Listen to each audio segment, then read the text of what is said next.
Yes, I know I am late.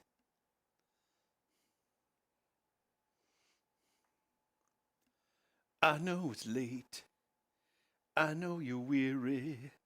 I know your plans don't include me. But here we are, both of us lonely. Let's make a plan. Let's wait and see.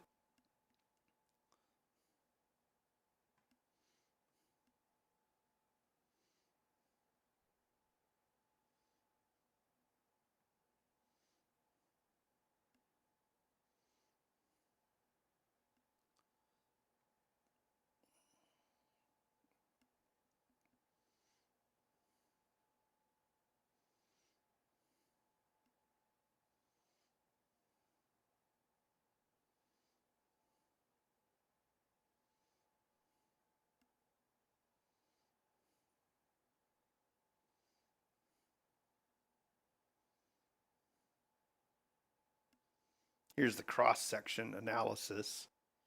There's the D-pad and the tack switch.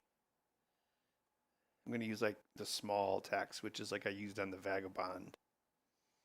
See, there's an intersection here between the DIP 40 chip and the case, so I'll have to fix that.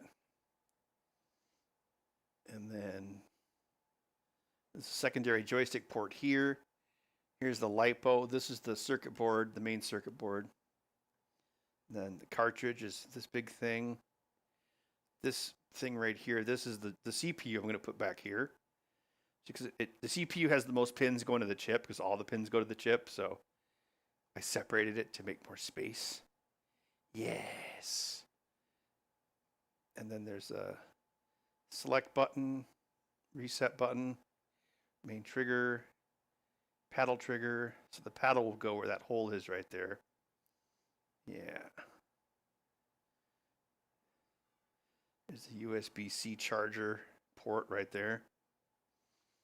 So the screen is still something I'm working on. Like, kind of hard to find small screens like that these days. Turn off section analysis. Yeah. I have a mock-up of this, which is this.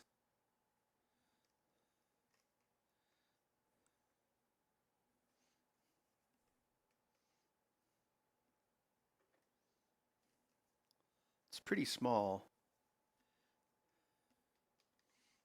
I actually printed out the circuit board on this paper, and then I glue sticked some tack switches to it to test it out. I think it'll work. Where's the vape? I did actually work on that a little bit. I have to figure out a way to get the frame buffer to go to one of those screens. I mean, in the old days, you could just get like an Adafruit library to do it, but I mean, there's probably a way to do it. I just have to find the best way to do it. Yeah, I watched Ken's game tank video. That was pretty cool. And it doesn't actually require a FPGA, unlike the Commander X16. I'm going to make a machine with using only original parts, except for this FPGA. Would have room for a heatsink? It shouldn't need one. I mean, the Riot chip, the RAM input output timer chip, is the warmest chip, but it should be fine.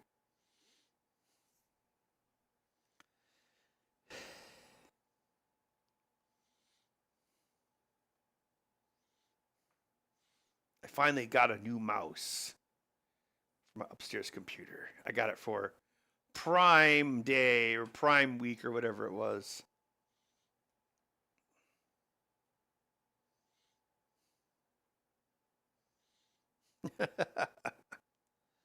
Yay, it's Commander X16. Ooh. It kind of sounds like Michael Jackson from South Park. Oh, that's ignorant. Oh, Cartman. I love you, Mr. Jefferson. I love you too, Cartman. Oh, yes, Mr. Jefferson.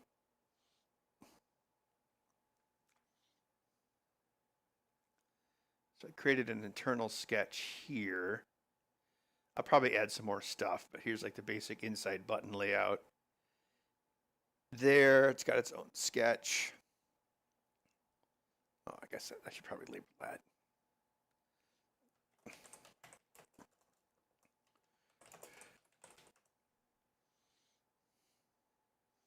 The 8-bit guy doing karaoke? Oh my god, no, I didn't see that.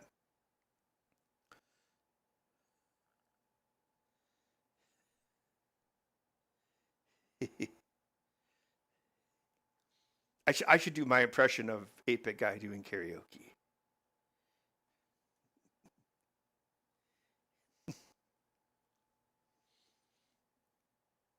I have a karaoke story.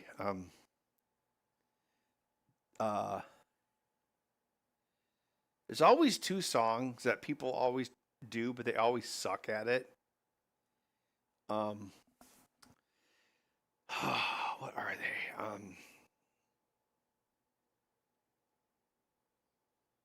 One of them's Lady in Red. The other one is Foolish Game. Yes, and when Max and Felix and I were bar hopping in Berlin that one time, and we stayed out way too late and almost missed our flight. We were at this karaoke bar, and Cree, yeah, you'd like this story, Cree. Like, I think like someone like got their pants taken off, and like Max and Felix were like, "Oh my god!" And I'm like, no, this seems pretty normal for karaoke. But like, I think that when we were there, some people sang both those songs, and they actually sang them well. Because I'd never heard anyone karaoke those songs correctly. So that was a rare treat. Part owner of an arcade place. Lady in Red is dancing with me. It's nobody here, just Commander X16. I hardly know the beauty by my side. Nothing can compare to the way I feel inside. I've never seen somebody looking as lovely as you do tonight. You were amazing. You're almost as pretty as my Glock 40. Total eclipse of the SCART. Oh, Bud, what are you doing? Come here, Bud. What are you doing, Bud? Come here. Come here. Are you whining? Did you make a weird noise today? Bud made a weird noise today. It was really weird. He like did this like high pitched mew. It was so weird. Oh, David's got a gun. Yeah. What can the Commander X16 do? It's baby's last IOU. When the FPG was arrested, found it underneath the stairs. Come here, Bud. Come here. What are you doing over there? Are you mewing? Anyway, I thought maybe we could like add some detail to this and make it look fancy, like a fancy feast.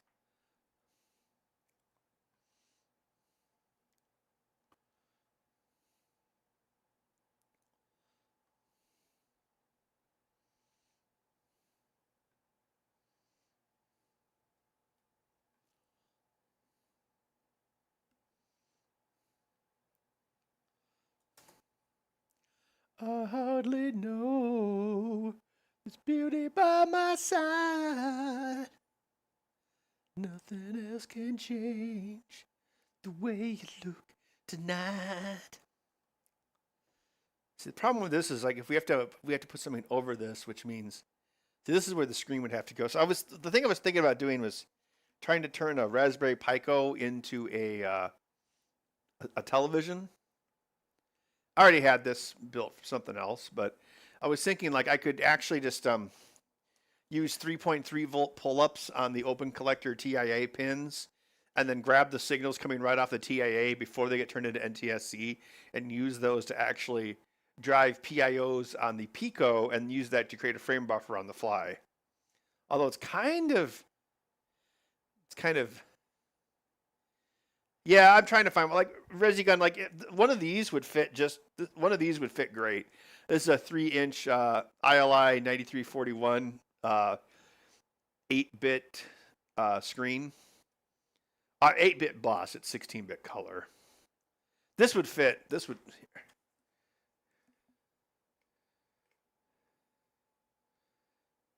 That would fit. See? Actually, I think I have another one.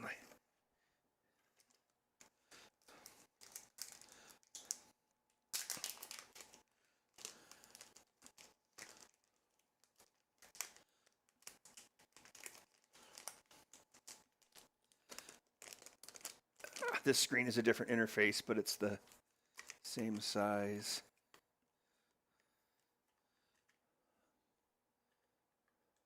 Like so. Make sense?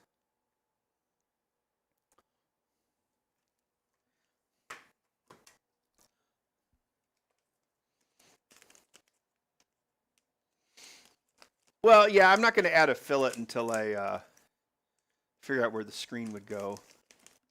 Well, here, I guess we could probably mock something up here. Let's see.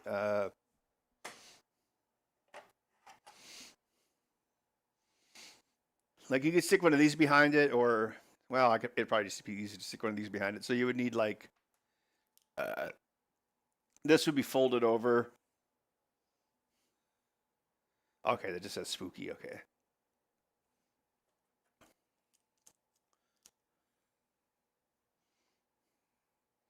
Kind of like that.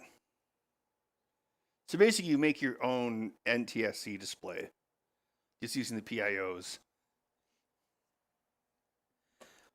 I think it would work.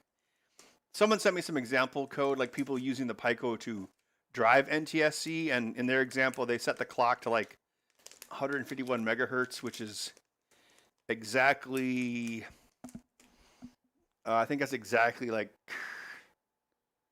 5 or 6 times. Well, no, it'd be more than that. It would be 151 divided by 3.59, blah, blah, blah. Yeah, that would be a multiple of the color burst frequency, so that would probably work. Yeah, so you need the chips would be a little proud of that. So you would need. Well, here, let's mock that up. Let's take. Oh man, you're awfully close to those buttons there. Well, I would need to do this. Let's create a sketch, and we'll call this front detail. Right.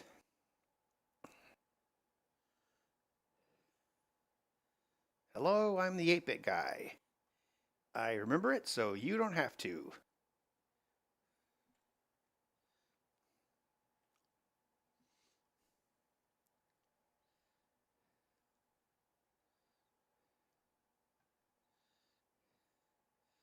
Guns in the place where you live, now look south.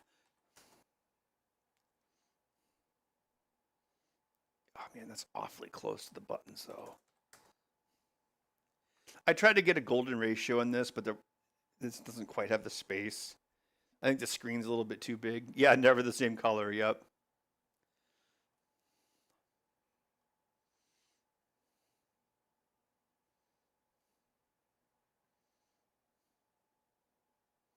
Well, here, let's mock it up.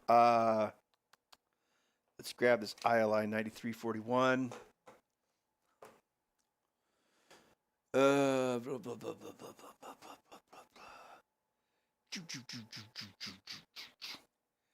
will measure it in America units.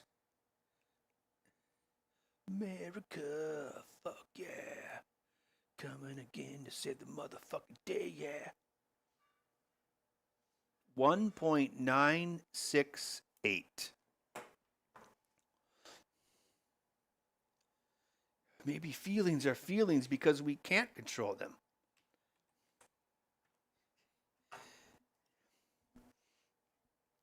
You know I can't promise that. If you could promise me that, I would make love to you right now.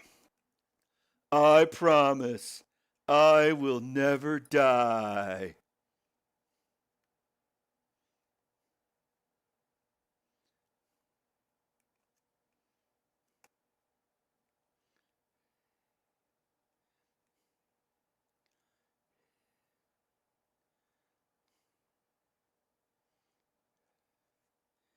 I remember when we first met, Gary. You were a simple Broadway actor who was too afraid to get into my limo.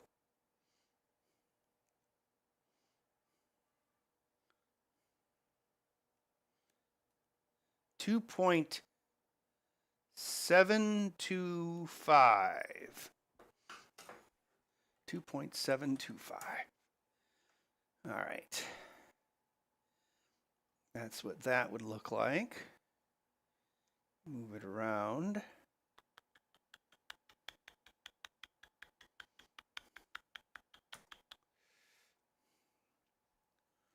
Let's see here.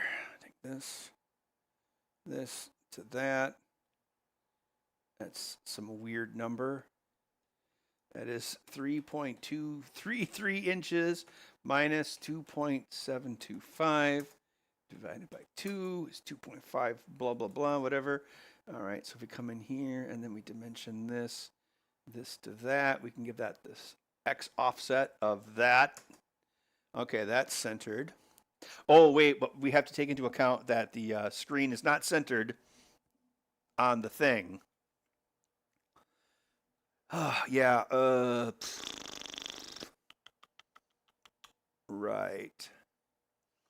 Yeah, I'm going to have you come in on Thursday.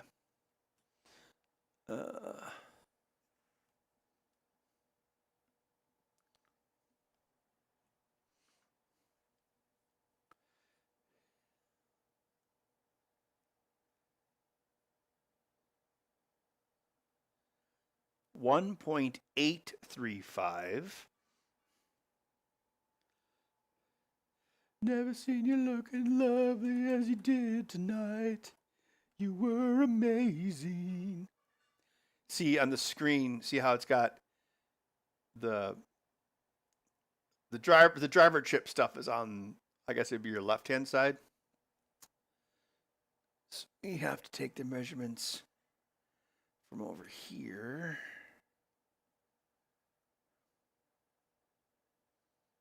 Probably shouldn't be doing this in the dark.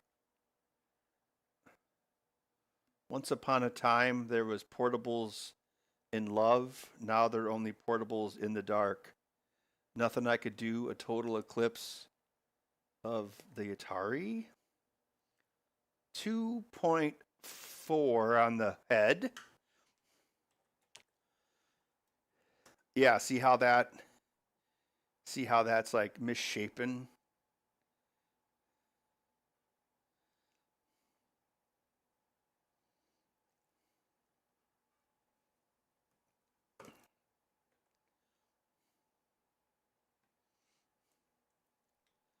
Oh no, it's undriven.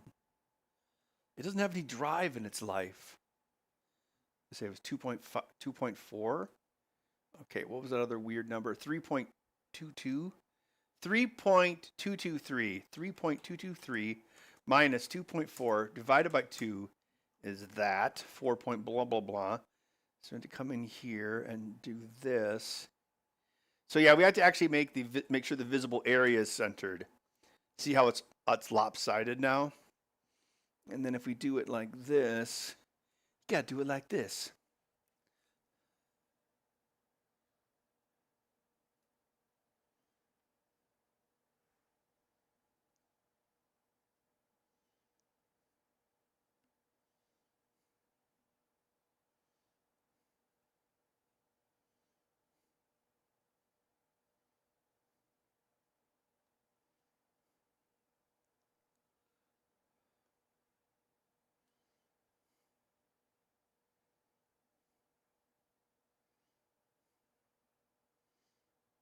.032. Okay, so now we take, hopefully this dimension's right, it might not. 032. Yeah, see how it becomes lopsided? See that? So you'd have to actually like have more of a concavity on this side so that the actual visible area is centered on the screen. Yeah.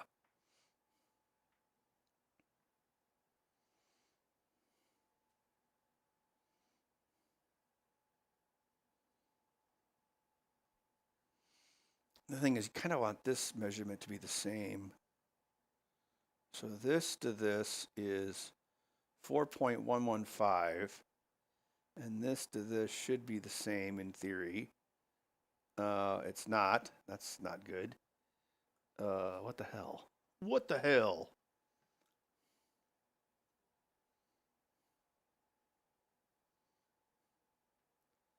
.4.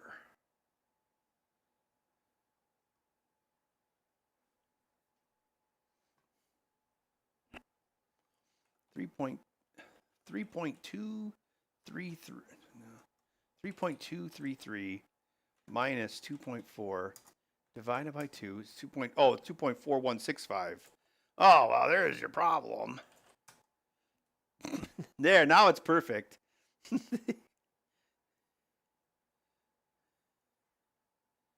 Okay.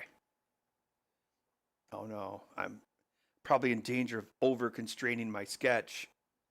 Okay, that's properly centered now. Well, horizontally at least. See, vertically it's not really. Well, okay, so if we think, yeah, we need this measurement.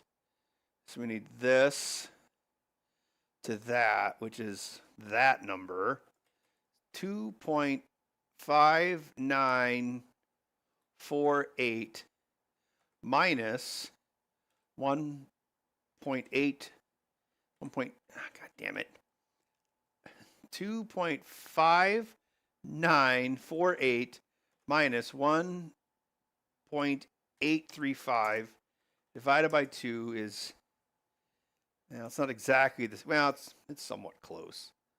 Let's see if that will actually constrain properly.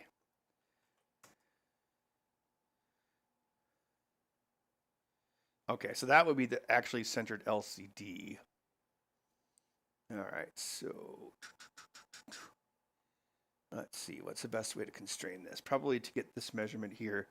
So we take the LCD 1.968 minus 1.835 divided by 2 is that. So then if we constrain this, Bud, what is it?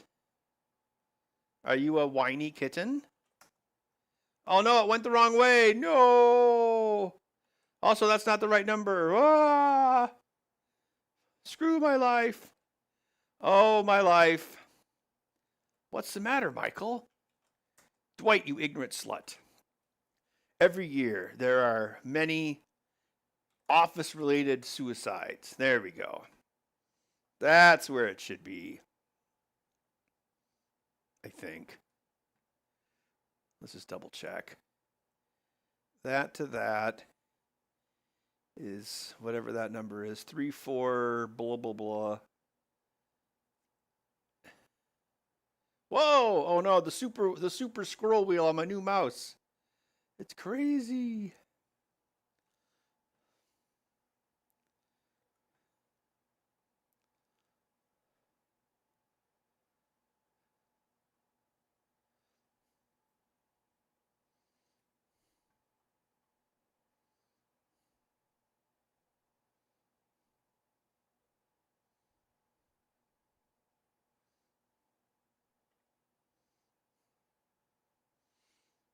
Oh wait, I need this distance.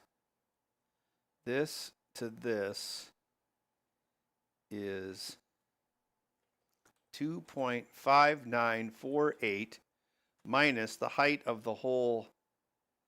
Oh wait, no, 1.835 divided by 2. Oh, it's actually that 3799. So if you had this, oh, turn off the measuring. There. Okay, now it should be centered. Like that to that. Yep, and then this, that to that. also the same. Let's check the left and right. This is the boringness that makes the Ben Heck magic happen. That's where the magic happens. Helen, you just saved my life. I have to remind myself how scared you would be. Okay. That's my final answer. All right, so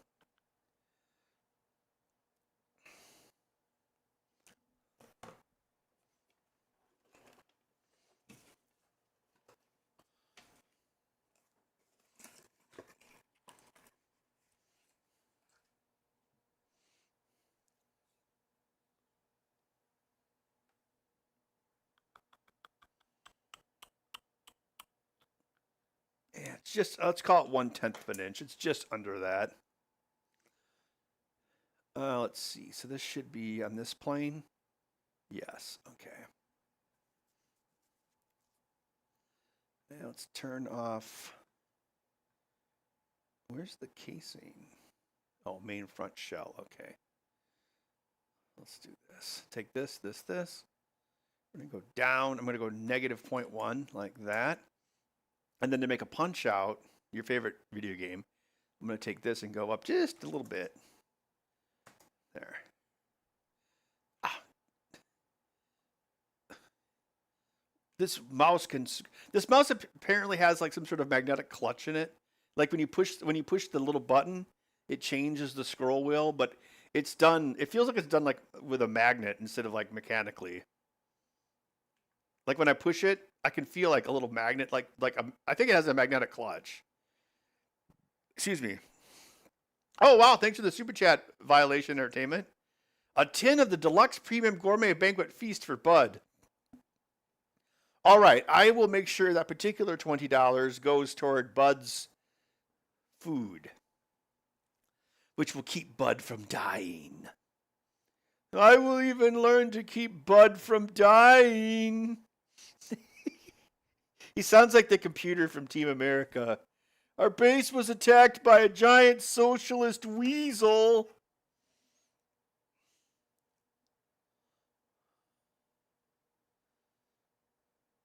Yeah.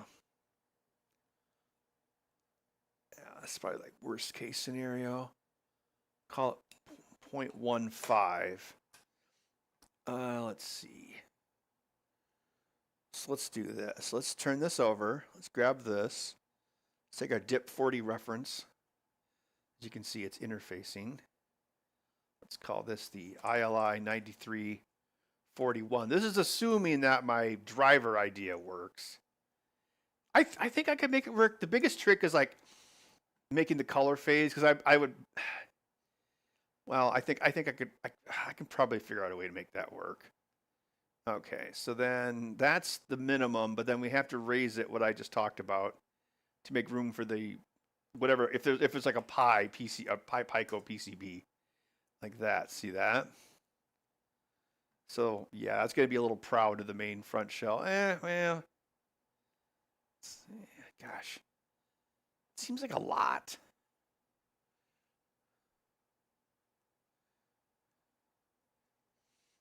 I guess I could remove the USB port. Yeah, let's be more aggressive. I'm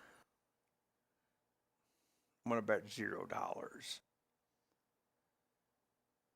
Let's call it point. Let's try 0.1. So let's undo the move, and let's do the move to 0.1. Think I could probably make that work?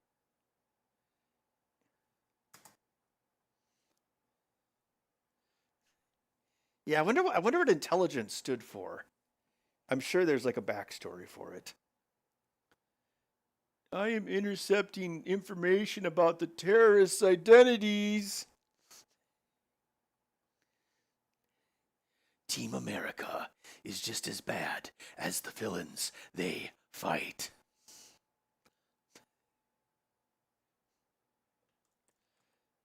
To 2.4. Let's give it a 1/16 of an inch. You could probably like use some engraving plastic. So that would be 3.0 blah blah blah. Okay. Let's go back to this guy here. Let's turn off this and this.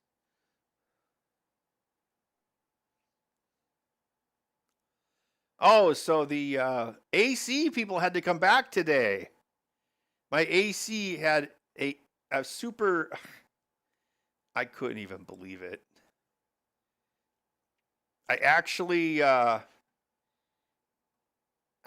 was a little Karen-y about it. I was not thrilled. I think it was Saturday. Oh yeah, so I got my central air replaced like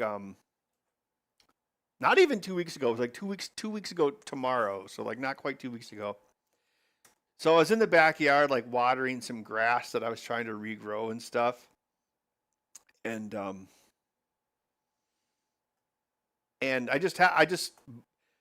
I walked over to like where the AC was, and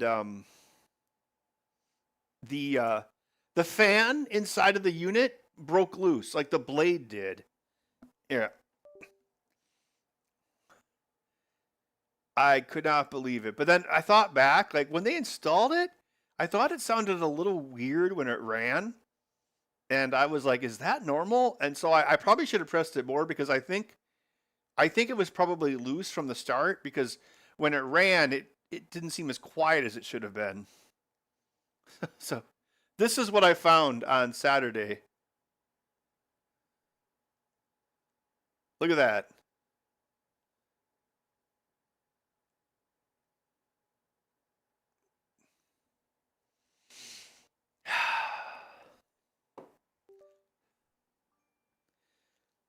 So the carony part was I looked inside of it and the blade struck 3 parts of the radiator inside of it. And I'm sure it wasn't punctured, but I was like, I told them in no uncertain terms that I'm expecting a full replacement. I mean, it was still under warranty. Yeah. So I took a bunch of photos because that's one of the reasons. Like, if you can be like a credit card person, as Caleb Hammer would say. Okay, when Caleb Hammer says, "Are you a credit card person?" So what he's talking about is like people that like put big purchases on their credit card just to get the points and to also have protections. So I do that all the time, and one benefit to that is you can get more protections that way in case something catastrophically stupid happens. See, the thing that I was worried about was that they would say, "Oh, well, the coils are probably still fine," and they probably still were, but I was still like, "No, you're gonna put a whole new. Yeah, I want a whole new unit." And to their credit, so a guy came the same day. He reattached the fan. He's like, "Oh, the set screw must have been torqued on too tight and didn't and came something about the set screw on the fan where it attaches to the propeller or the shaft. He said it was too tight or it was overcranked at the factory." So I bet it was never actually. I bet it was loose the whole time, which is why I heard like that latent. It's hard to explain, like, because like once he reattached the blade just for a couple days until they could get the replacement unit. But once he did that, it actually sounded normal because before it didn't sound as quiet as it should have for an AC. You know, it kind of like had like a almost like kind of like a sheet metal reverb. It's hard to explain. It didn't sound quite right, and I should have complained more on the day because my ears were right. I mean, because I may not be a AC guy, but I understand machines, kind of like Donatello who does machines. So yeah. Anyway, the guys came today and actually installed an entirely new unit. So then I gave them some Pepsis because it was really hot out. I did notice they sent like the guy that came to replace me. He was like much older. He was probably like older than me. So I kind of wonder if they sent like the old dude to like, do it right or just I don't know. Maybe that's just some sort of like internal bias or something. But I was like, oh, this is like the oldest person they've sent yet.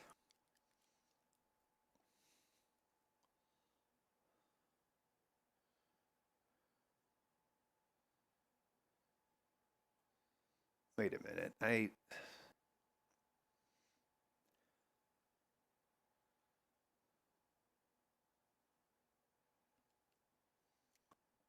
think I screwed some. Oh, I'm being dumb. I'm like Bud. I'm dumb. My niece thinks my cat is dumb. She's like, Bud is dumb.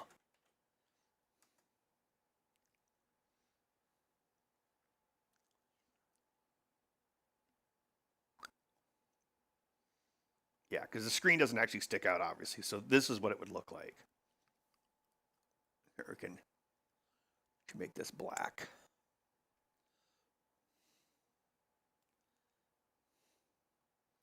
Changed his name to the solar panel guy. Well, I did ask the guy about heat pumps because a friend of mine is like gonna like swap out his whole house to heat pumps, and he's like, yeah, basically if you're okay with using a lot of electricity, you can pull heat out of the air until it gets down to about 35 F out. And I was like, oh, so I'm like, so it's like a reverse air conditioner. And he's like, yeah, basically, you change the heat exchange direction.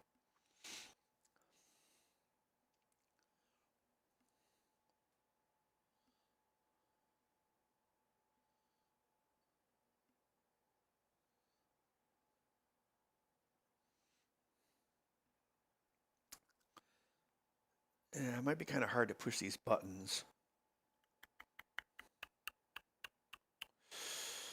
Well, we could chamfer here. Here's your chamfer. Here's another explosion for your movie kid.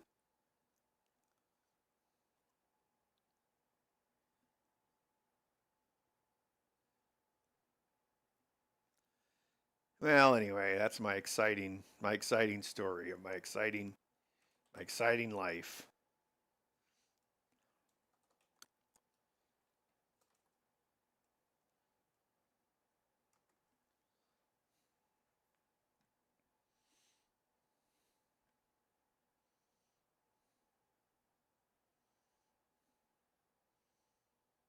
Well, this is orthographic, not perspective. That's perspective.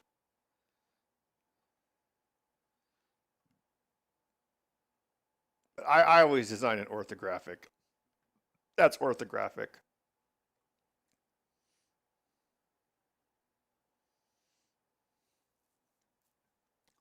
It only works if you live much further south. Yeah, I could believe that.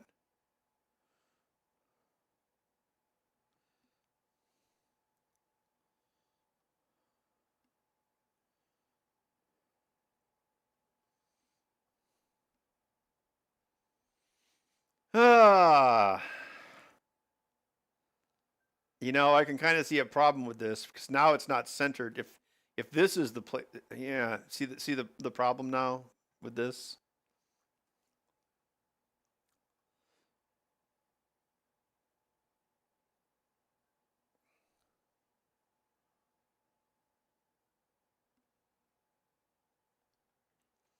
Two point oh one eight. Open another calculator.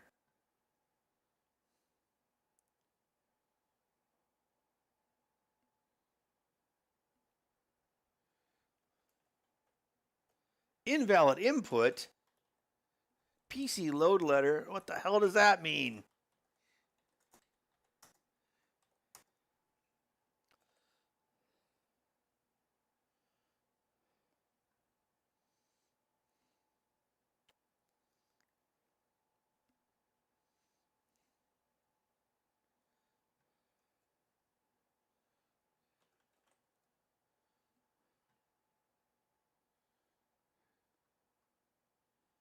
That doesn't look right.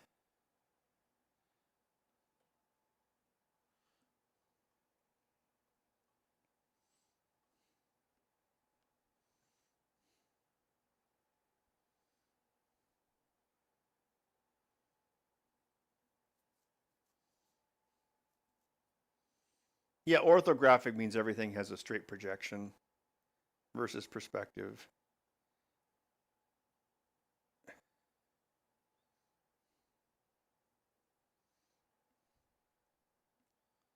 That's perspective.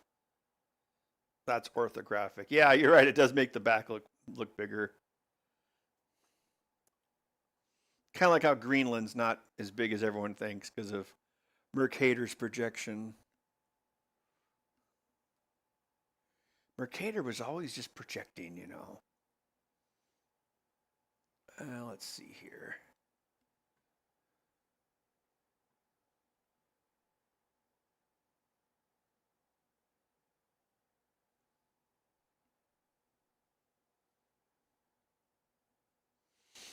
These numbers seem wrong.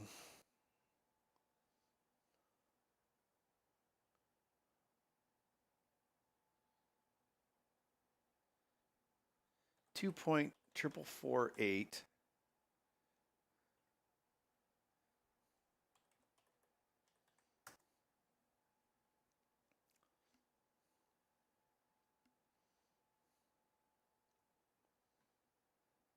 Minus 2.018 divided by 2.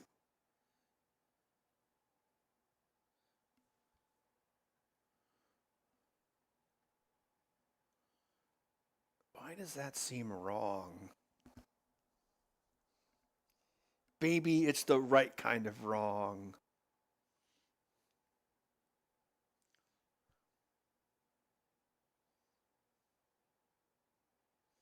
Yeah, Chanyu 127, that's about what that guy was saying, because even though there's still heat in the air, obviously at 35F, it just takes exponentially more power to exchange it.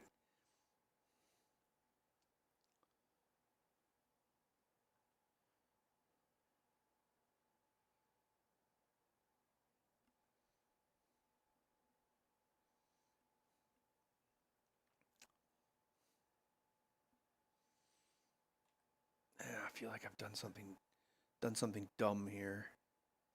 Dumb like my cat.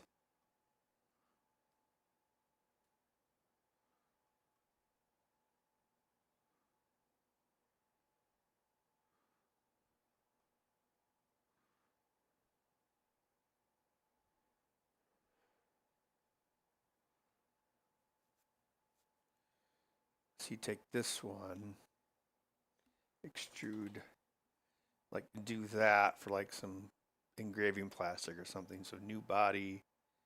Yeah, so it would look like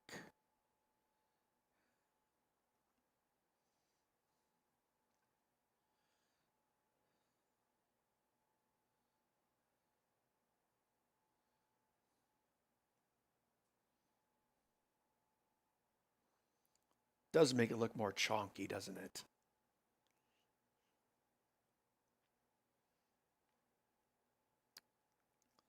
Greenland isn't green and Iceland isn't icy. What?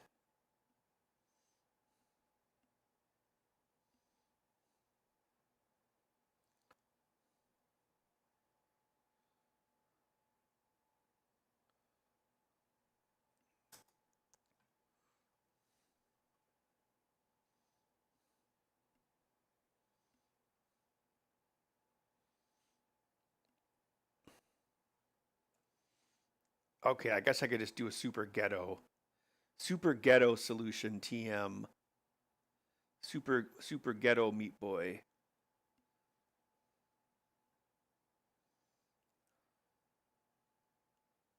This is how you don't design.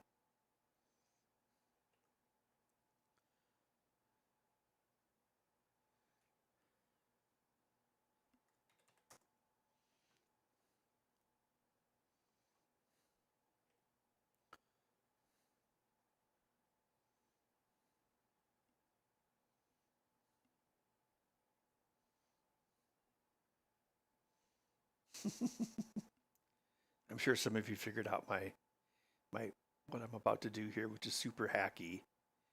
It's super hacky, but it'll super work.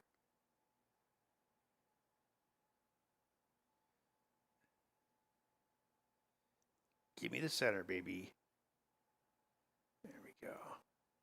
That's not the center. What's wrong with you?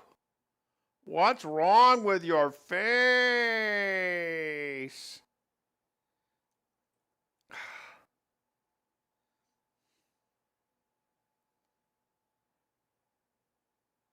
Fine. I'll do it my way, like Thanos.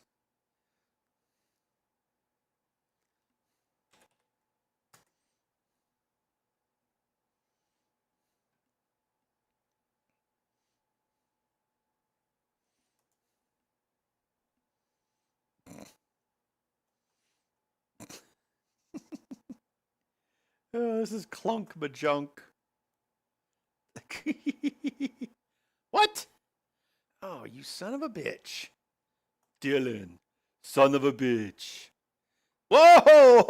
Super scroll! Into infinity and beyond.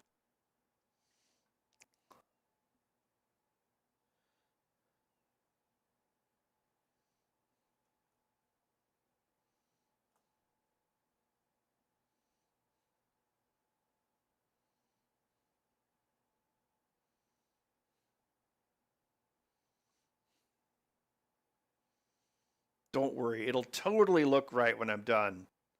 Totally. Oh no, I lost my reference point. No.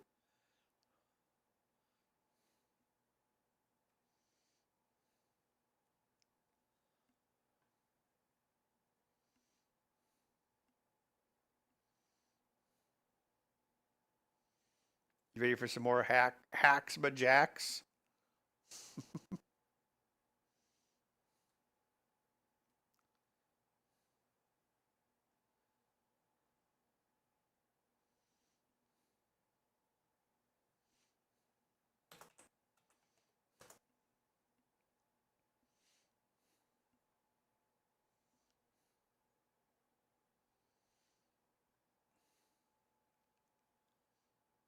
Tilt and swivel display? I guess you could.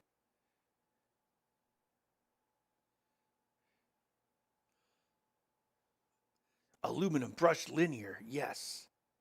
Wow, yeah, there we go.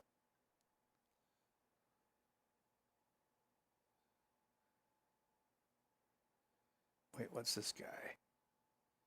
Oh, that's the old one. Let's get rid of him.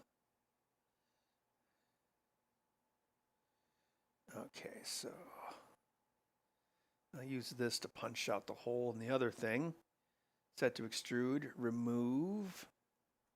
Oh, I should get the bottom of it.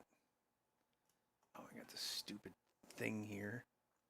Where are you taking this thing?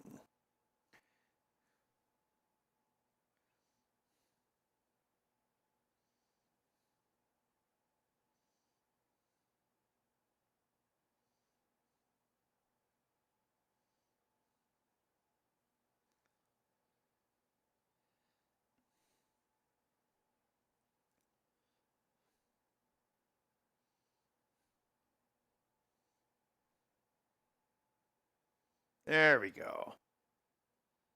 Happy little clouds. That's what we want.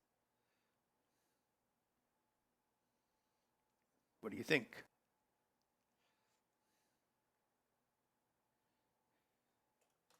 Hack LCD align.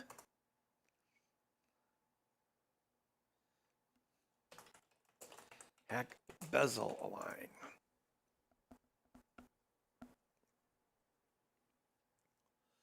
A tilt display? I mean, I don't think we have enough room. Because the thing is, the USB is going to have to like kind of cut into this a little bit.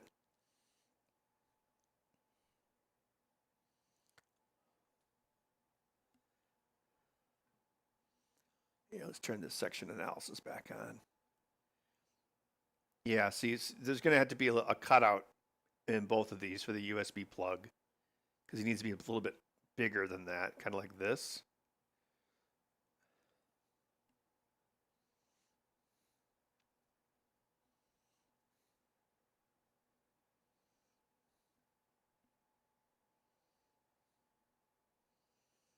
Oh man, that's cutting it close. I mean, I have no doubt it will work.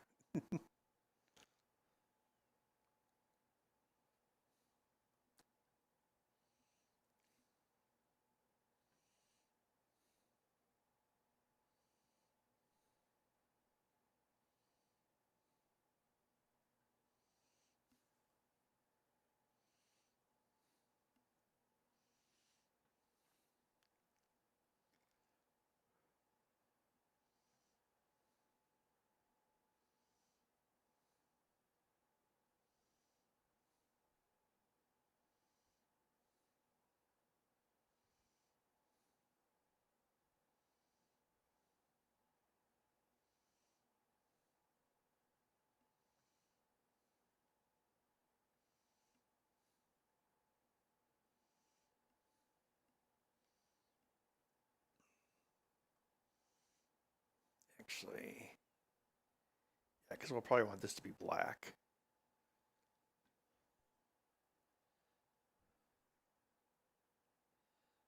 Now it's starting to look like an Atari.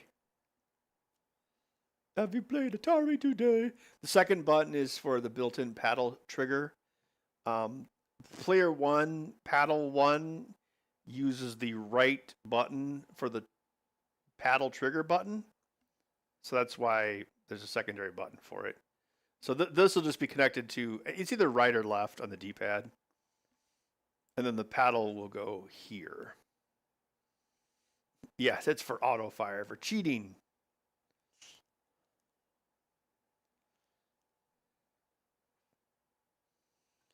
Have you played Atari today?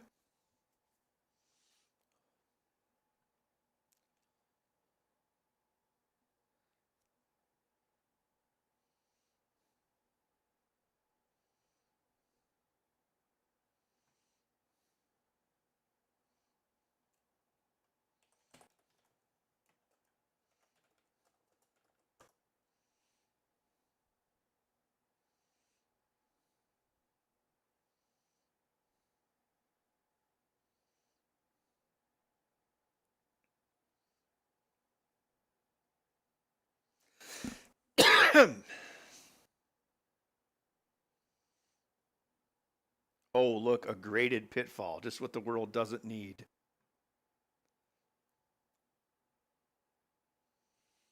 Yeah, I think the wood grain would go on the side.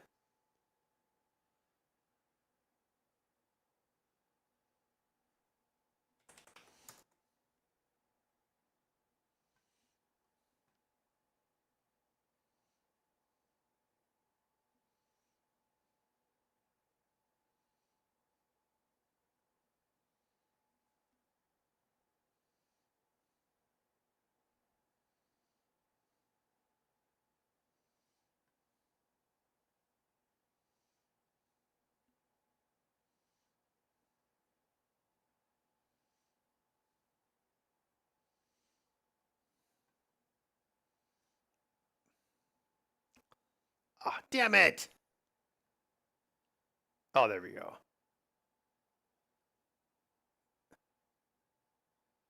This is obviously super important.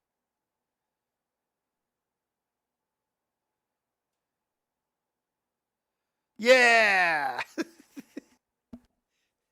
Now how much would you pay?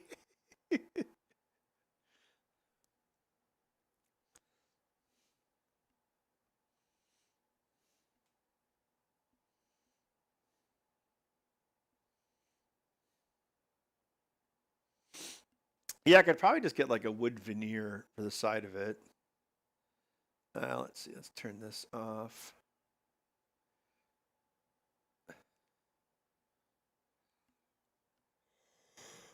Oh man, that would. Oh man, there's not a lot of room to work with there. Let's see.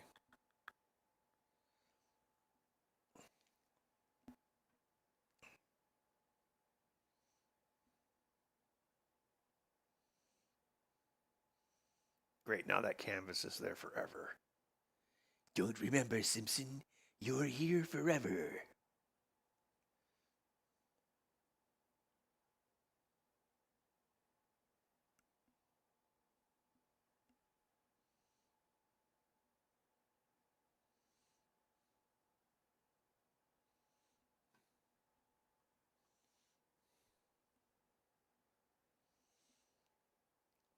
I don't think I'm going to model that, but what I basically do is I would basically just indent this to a certain point.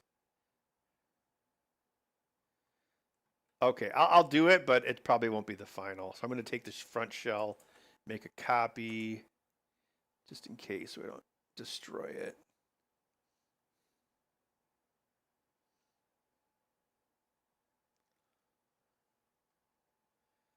I'll have to find like some really thin, probably like 32nd of an inch like that, probably if I'm lucky.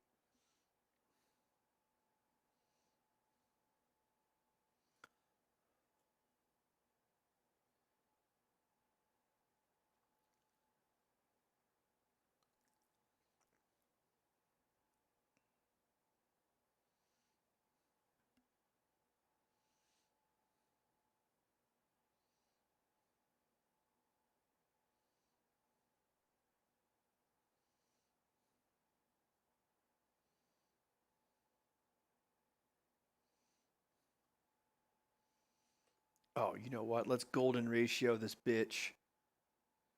That's what Leonardo DiCaprio Vinci would say. 0.501. Okay, 0.5. Divided by 1.618. 0.3. Okay, so golden ratio would be 0.3 up.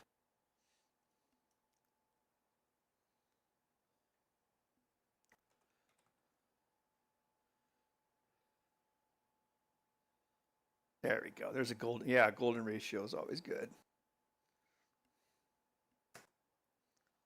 Yeah, golden ratio.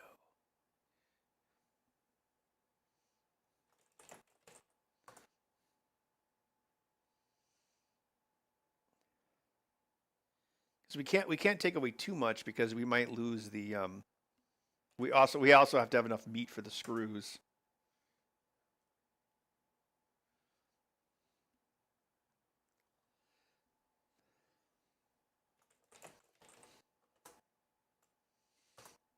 And then we'll need a cutout for the USB, so we don't want it to look like shit.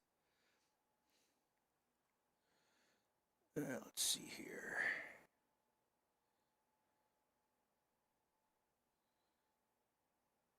Is there a wood?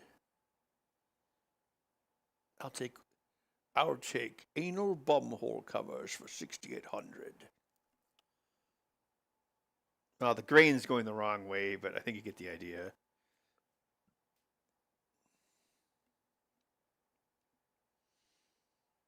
Mahogany. Well, the dark stuff would probably look nicer.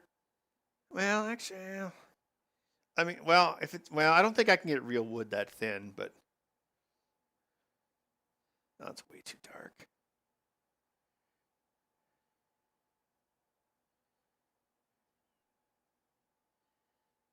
Oh, here we go. Pine. Obviously that one.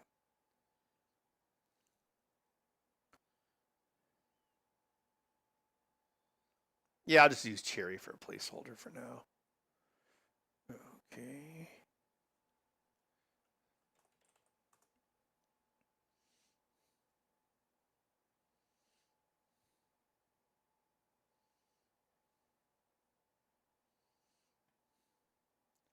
Starting to look like something. Wanna be starting something. Got to be starting something.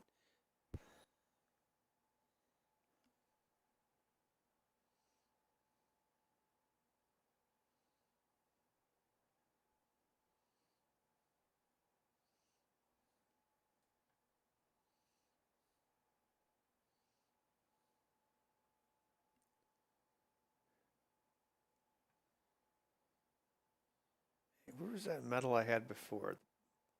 Really dark metal. Oh, here we go. Is it that one? Nope. Is it that one? Yeah, that was it. Whatever that is. Oh, that's enamel paint.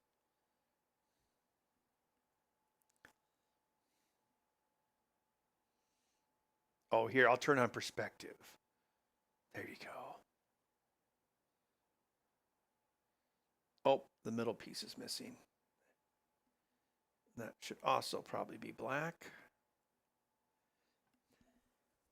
Actually, maybe try to, well,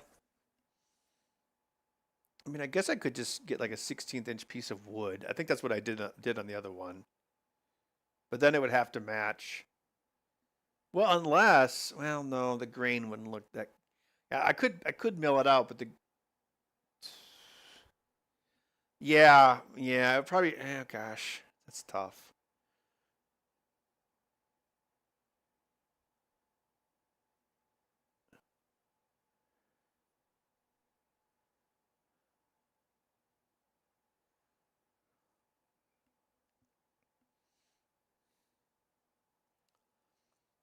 That's kind of what I did in the Vagabond.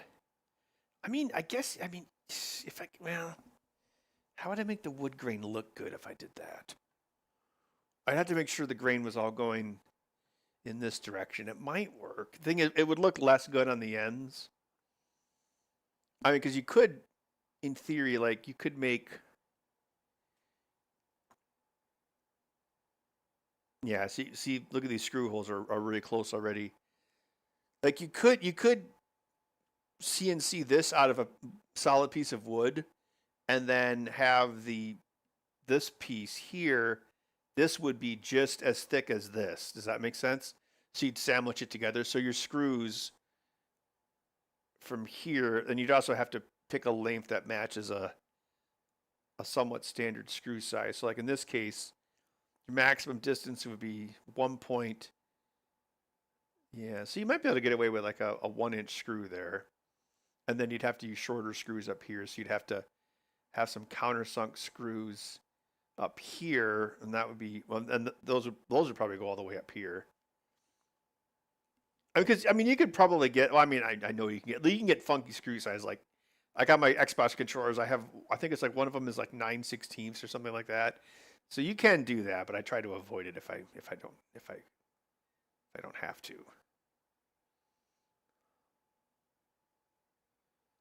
Yeah, what do you guys think of that? Does it look like a sex sandwich? The wood grain is LGR approved. Oh, that's good.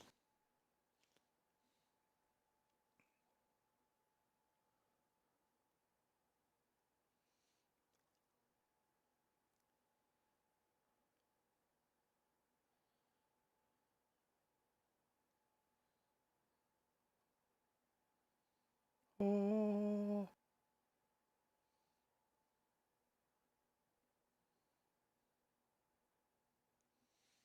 Because without the cartridge, it'll look kind of skinny.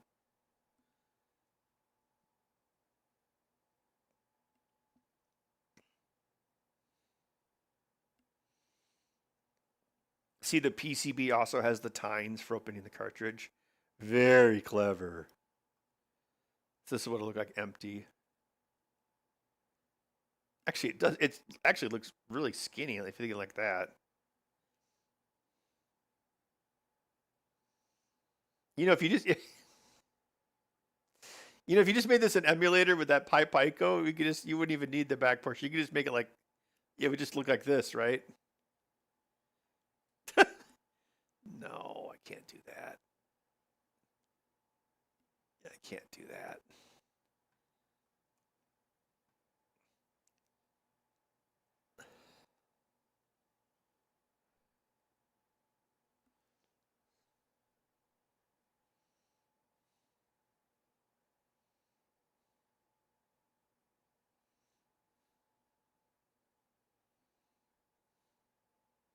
That's the card edge connector. So that's what it would look like without a cartridge. So it'd probably have like some logos here, and then you'd have probably like a screw here, here, here, and here. I mean, yeah, maybe cutting on a piece of wood would work. I mean, so I'm thinking about asking like 1,000 each for these and making like 10 of them, so I can, then I can make some extra money. So I guess maybe making it out of like real cherry or something. Well, actually, cherry is not necessarily the strongest wood. I could go to Woodcrafters and get some wood. Maybe get like a big long plank of like something, and then just mill 10 blanks out of the plank.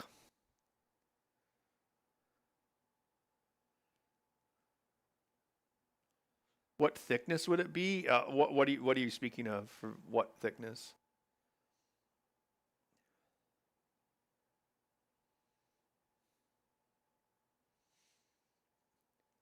I use the cartridge to make the cartridge, to destroy the cartridge.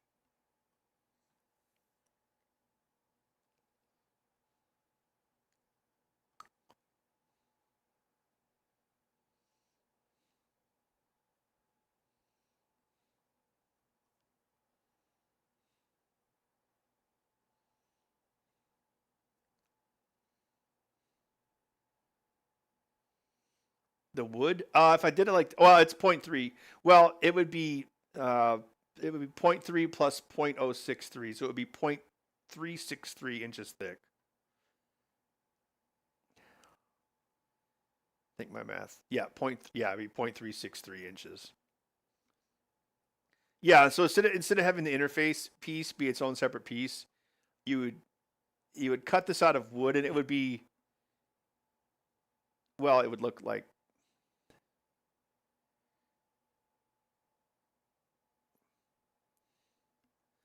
it would look like this, except for the wood trim would be, obviously this would be thicker. Like the wood trim would be the thickness of this. I'd probably want to like see if I can find some wood. I guess if I found like 1/2 inch wood, that would probably work. Yeah.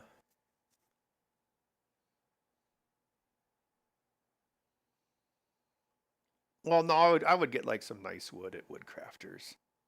Get wood at Woodcrafters. That should be their slogan.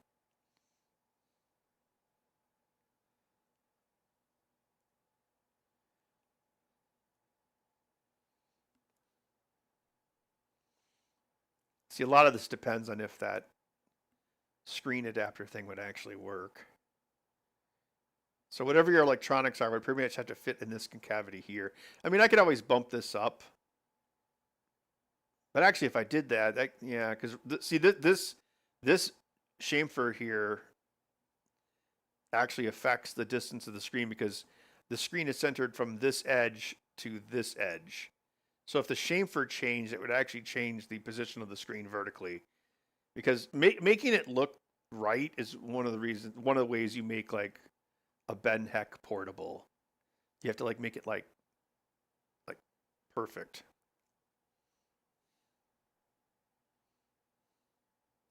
Well, no, all Lucky 7, those wood walls, that represents if I use like wood, like let's say the case was like this. See how it's got an indent? And then if I used wood laminate, well, I'd have to find a very thin wood laminate because this is just a 32nd of an inch. So then you would make the case like this, and then you would skin it with the wood laminate. But if I made it out of wood, I would basically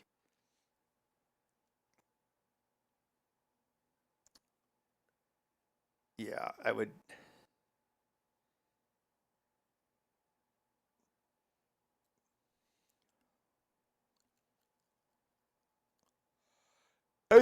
Yeah, so you have this backing piece. This would be pretty much the same, but then it would have walls around the side, also made out of wood, that were the same as these walls. So this portion here, like the portion that actually holds the controls, this would only be 0.2 inches thick from this part here. So you'd have 0.363 up and then 0.2 down. And actually, if you want to be really, really, really pedantic, that would change the golden ratio. So you'd have to, and I love being really, really pedantic. So 563 divided by 0.168. So that would be 34. So you'd actually want to come 0.34 up. So it actually would change that a little bit. So I probably won't model that until I decide that's actually what I want to do. So for those who don't know, the golden ratio is the mean of the Fibonacci sequence. Basically, I mean, everything in life is like this, right? So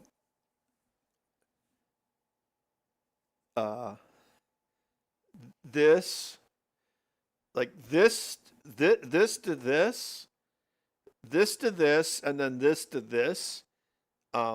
It's a one golden ratio. So my forearm is 0.618 or 61% longer than this, and yeah, it's just yeah. Because everything in nature grows via Fibonacci sequence. And so if you take, well, I shouldn't have to explain the Fibonacci sequence to you guys, so I won't. But if you take the mean change over the length of the Fibonacci sequence, it averages to 1.68.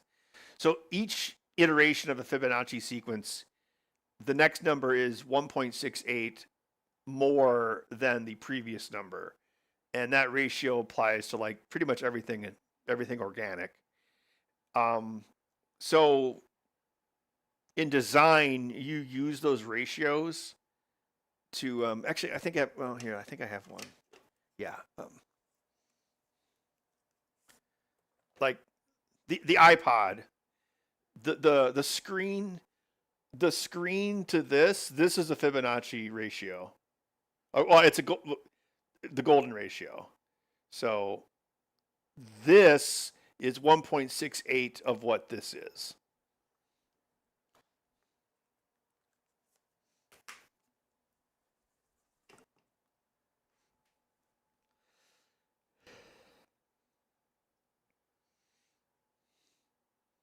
Your Pokemon card slot?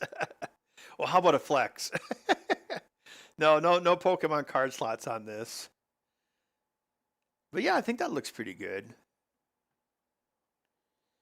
Yeah, I want to make a few more decisions about how to build this because I had to make sure the screen thing works first.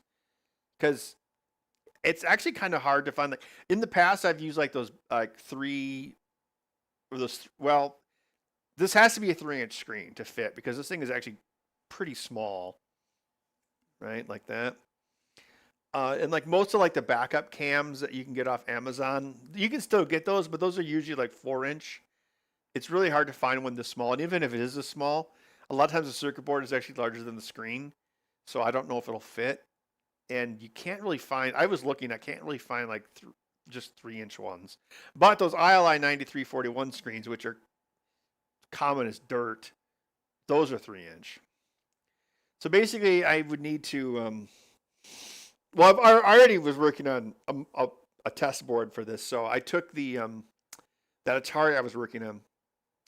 I made a riser, so I removed the socket for the TIA, and then I put a kind of like a header riser on it, and then that goes to a little like breadboard, and the breadboard has the TIA on it, but it separates all the video chips, so only like the data, phase, clock chips or whatever are connected to the main Atari board, and then all the video pins are completely disconnected from the Atari board, so I can breadboard off of that to try to make my screen interface.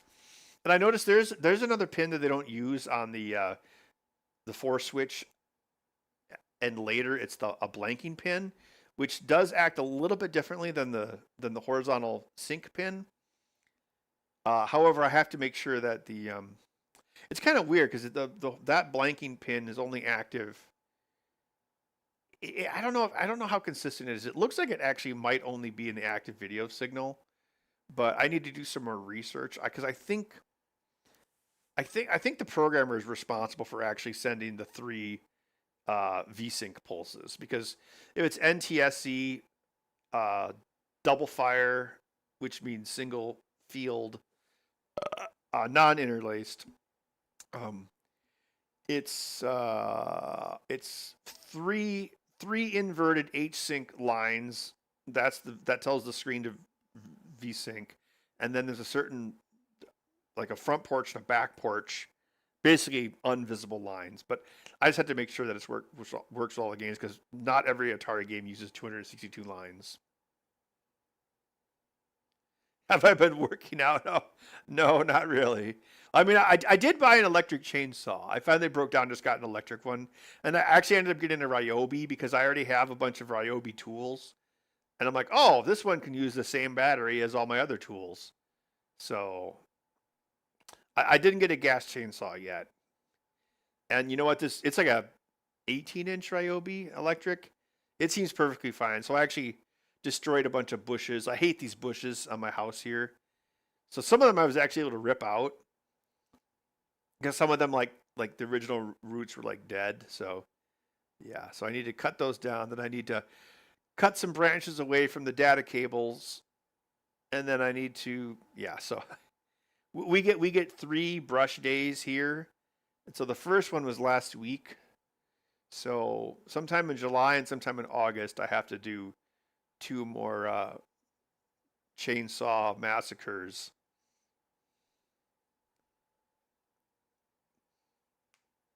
An amoeba sensor? Oh, amiibo sensor, yeah. Didn't Kevtris do a teardown to that thing? That's the last person you want to tear down your fake console. Yeah, so I think what I'll probably do is I'll probably 3D print this tomorrow just so I can stick it on there and make sure the screen fits and just check the actual the actual clearances that it has. Yeah. Since this isn't a show project, because we had to rush everything so much when we did that show, so I can take my sweet time with this. It's kind of like a background project.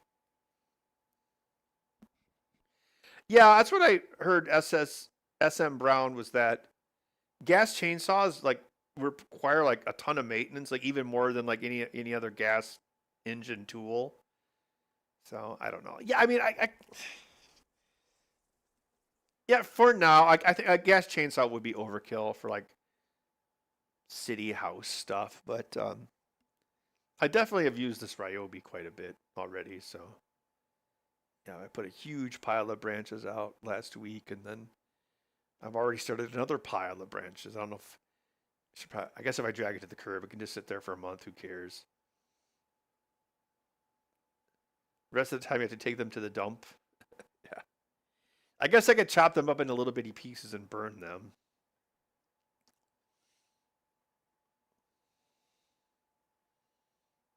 Yeah, this looks pretty good. Yeah, maybe if I get some more progress done with that Atari sync thing, like maybe we could do a coding night where we see if we can grab the edges and use them to drive interrupts. I think it should be possible.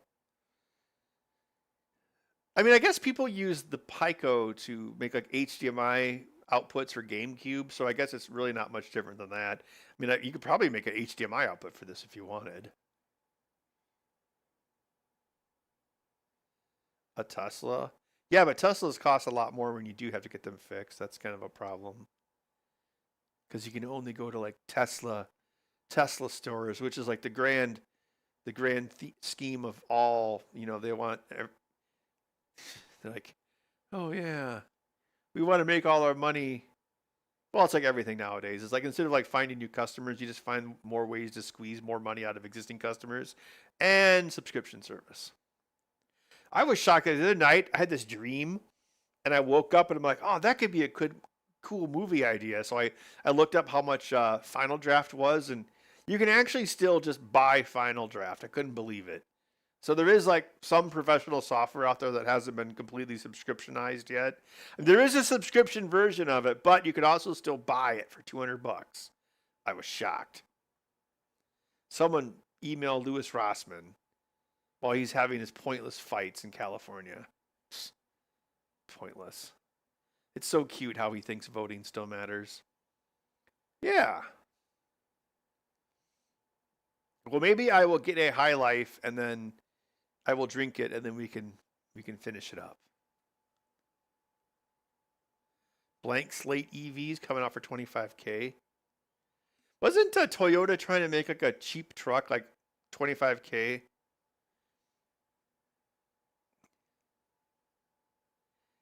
See, I think that's part of the reason why they're pushing tariffs is, if China could make like an electric car and sell it here, it would probably like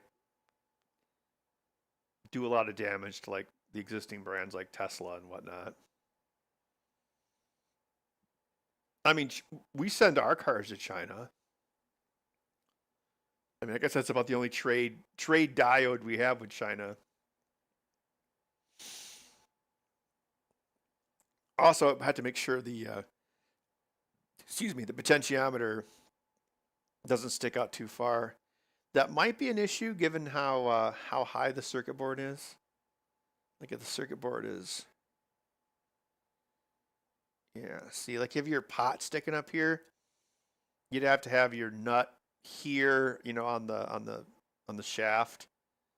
Yeah, there'd probably be enough room. Then just have like a little low profile wheel right here stuck onto it and a set screw. Actually, yeah, there'd probably be enough room. And then the big pot would sit. There should be enough room here for the pot underneath it. But yeah, it's nestled together pretty good.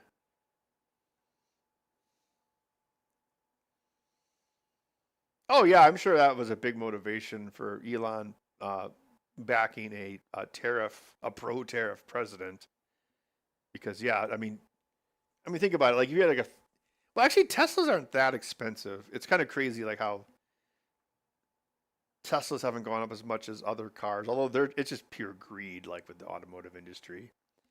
But yeah, I'm sure there'd be a ton of safety concerns. Like if you took a Chinese car and had to bring it up to U.S. standards, that would add a lot of price right there. But it's the same, like even with the tariffs we have on Chinese stuff, the Chinese stuff is still cheaper. That's like the dirty little secret. So really, well, of course, tariffs are they're really about taxation, of course. Yeah. I don't know. I know I'm probably like the only electronics person who would say this, but I am actually pro tariffs, um, for certain reasons.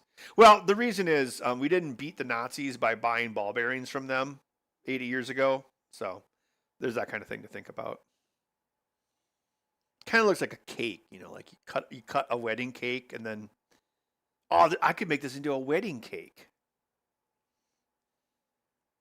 Oh yeah, my movie idea. So my movie idea was it was gonna be like a wedding flick mixed with Die Hard, and the name of it is Detonation Wedding. I'm just trying to figure out the plot. I was actually thinking like maybe like there could be like a oh god, I'm already sick of Elon Musk's in movies, but maybe there could be like a Elon Musk guy in an island, and the destination or the detonation wedding is on the same island, and he's like, "I am here to get your better bonds." The Menards projector for $29. Oh, the circular one? Yeah, I think that's what I paid for it. I would say it's worth it. Oh yeah, I rewatched Galaxy Quest last night. Speaking of Alec Rickman, oh that movie's so great. All right, I'm gonna get a beer. Where's Bud? Bud, where are you, Bud? Bud.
Well, we also didn't beat the Nazis without the help of Russia.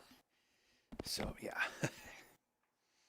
I don't like the fact that we're enemies with Russia. I don't think that's good.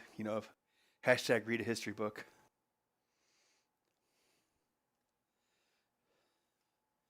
Oh. Oh yeah, so Elon is basically Wayland Yutani, from Aliens. Well, wait, no, Wayland Yutani was two different people, because there was like the Wayland Corporation merged with the Yutani Corporation and became Wayland Yutani. But like if you think about like the backstory they made for Prometheus, where they had Guy Pearce giving a TED talk, and so that was Wayland. And in the Aliens mythos, he was the world's first trillionaire. So I guess that's. I think it's funny to like look at real life and say, okay, which one of the corporations from movies, who's going to become Wayland Yutani? Who's going to become By and Large from Wall-E? I guess that's Amazon. I found a YouTube video, but apparently there's. Well, I mean, I guess it's not a shock, but like there's an entire backstory for Wall-E that you can look up. It's actually kind of interesting how like in their backstory, it was like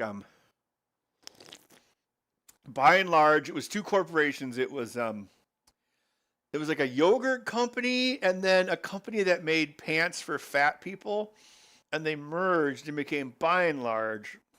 And then in the mythos, By and Large and all the robots, they created like a post scarcity economy.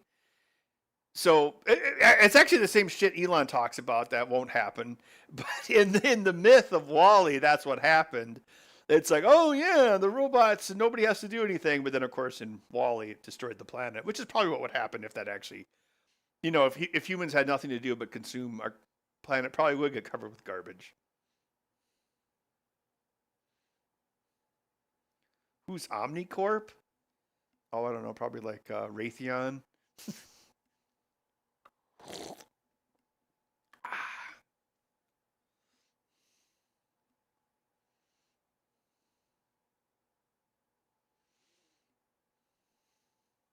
Yeah, isn't Cars supposed to be like in the far future or something, like cars take over the Earth?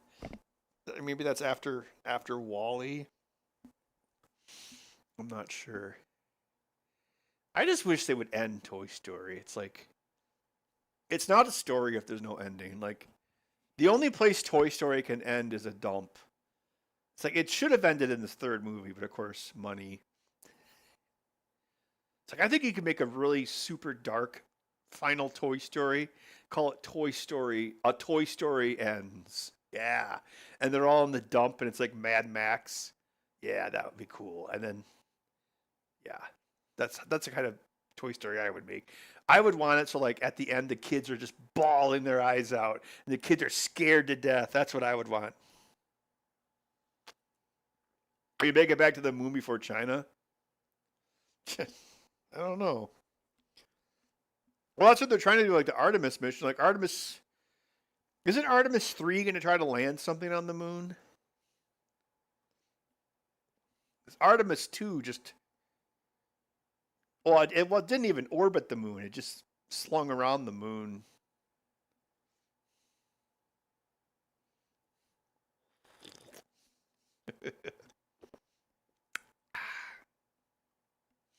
Yeah, I'll add some like nice details here, but I won't do that until I know the shape's going to work. So I probably wouldn't do that until I actually have the circuit board and make sure that everything works. I did kind of remember some of my muscle memory for KiCad. Actually, I guess I could show you that. Here, let me save this.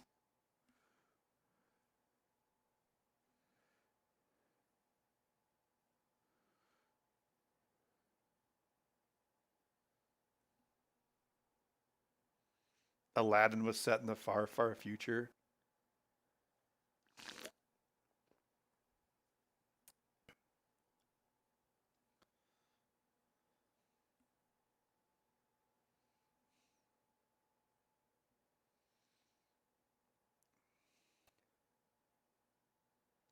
See, I kind of wonder if like part of the thing with Elon was um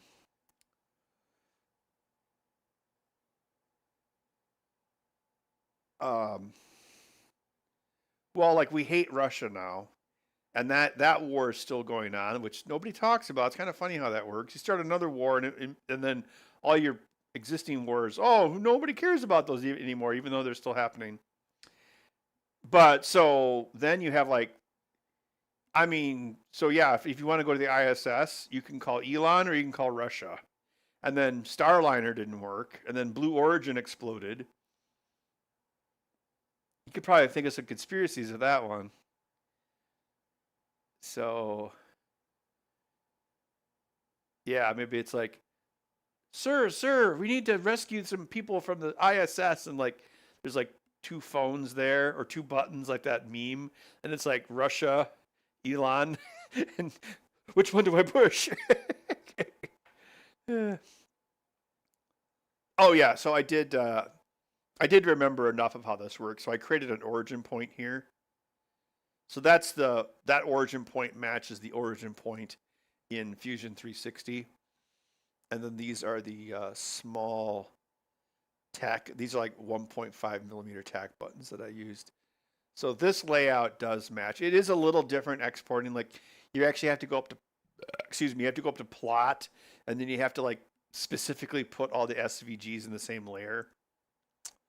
But I exported this from Eagle, and it looks like it pretty much worked. I didn't have any lines traced. I got to figure out how I'm going to do the video circuit. Something else I might need, or probably will need, is like a header someplace here to connect this board to however the video is going to work. So I might need another sandwich there. Can I 3D view this?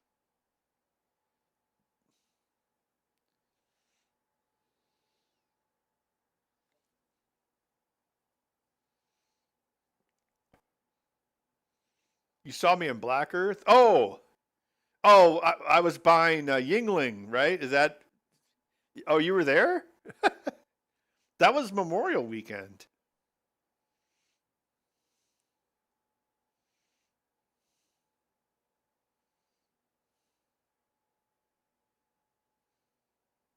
She was talking trash? Oh, I don't remember doing anything mean to her. Yeah, look at this. Woo! You can see through it.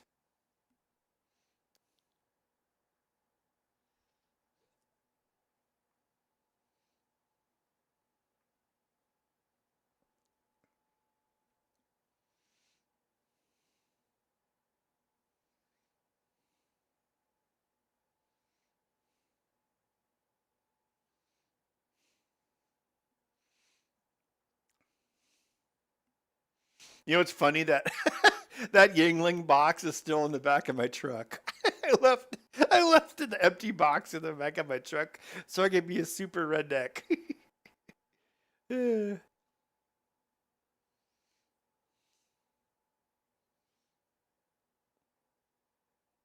Yeah, I'm only kind of mean if my $7,200 AC install fails within 2 weeks and and the blade flies off.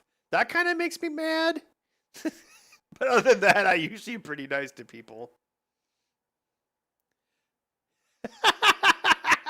Well, Resi Gun, that's pretty much true.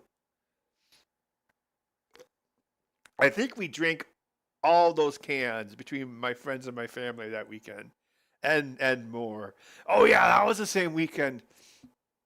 Yeah, Michelle, the neighbors of my friend who live up the like 5 blocks away from my mom.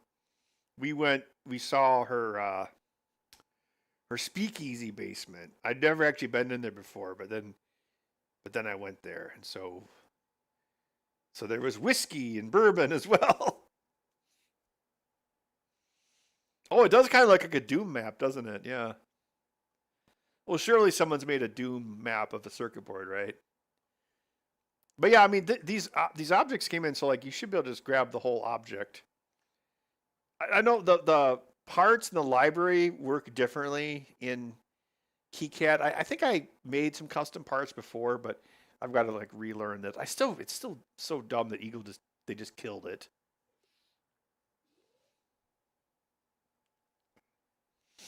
Yeah, Guy Incognito. It was 93 here today. I felt bad for the AC guys, so I gave them each a soda. I would have given them beers, but that probably would have been frowned upon. Yeah, the cage fights in the White House long idiocracy. No, um, Memorial weekend. I like went and visited. I went and visited my family, and I used my truck. I actually did something. I actually did something with my truck. I used it to retrieve my mom's camper out of the storage shed, and then I delivered it to her driveway. So I was able to do all that and figure out how the electronic brake assist works, and so that all works. So yeah, yippee! And then my uncle Bud showed me how to do it, and he was like, "Now I'll show you how to back up a trailer." And I'm like, "Yeah, well, Bud needs to yell at me a few more times before he dies, I guess."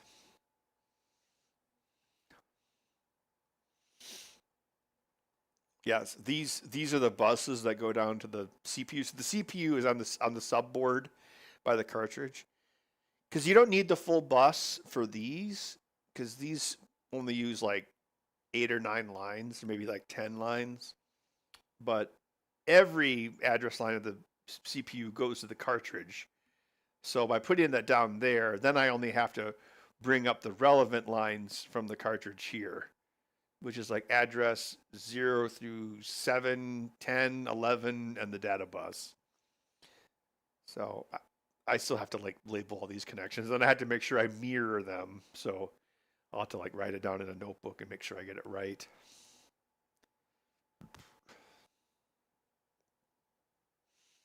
Oh, I'm glad you love my vids. I mostly like live stream now just because it's easier. But yeah, I try to live stream something every Monday night. So yeah, feel free to stop by, and I'm glad you like the vids. Hey, maybe they can make an AI auto router and it'll still suck. A WinXP gaming PC? Oh, that's cool. Doesn't have Windows 11 on it. Win!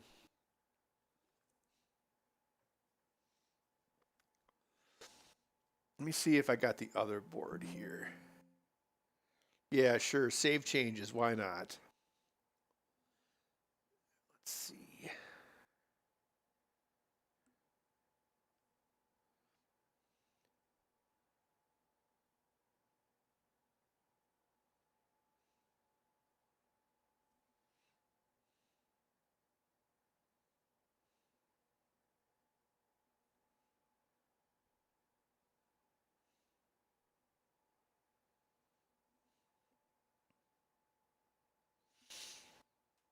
Yeah, I mean YouTube views aren't what they used to be. I don't know. Like I don't know, like 5 or 6 years ago, like just on my own videos, I could easily get like 75 to 100K a video, and now it's probably like 25. So it's like 25K views is $100. But like if you're spending like 4 hours editing, I don't know. It's even though I just do it for fun, I also think about like, well, how much time does this take? And yeah,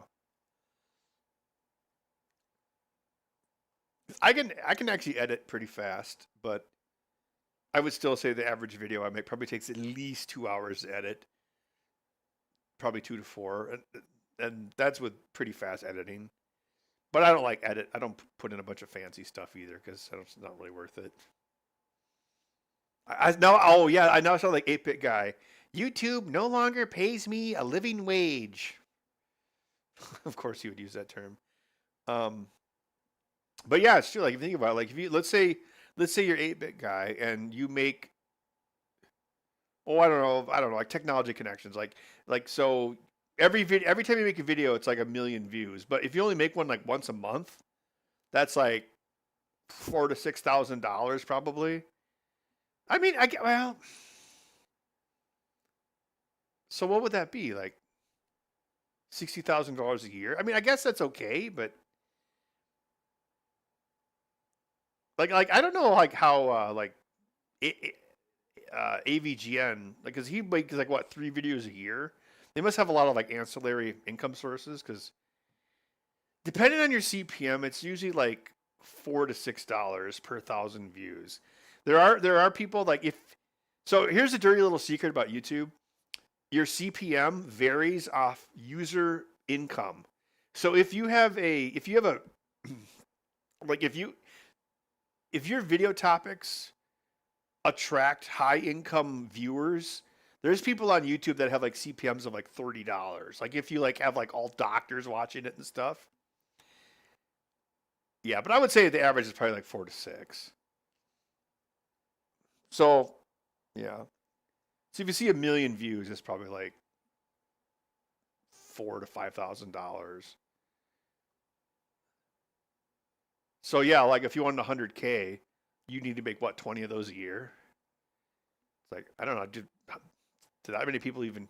Well, I guess some people probably do. Yeah.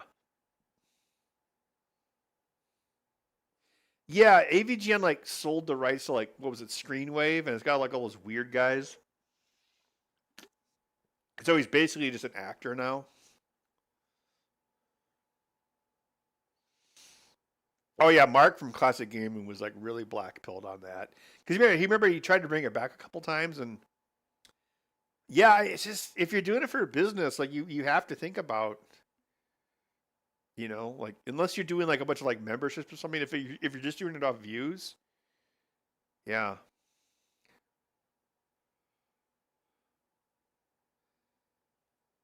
a VPN sponsor.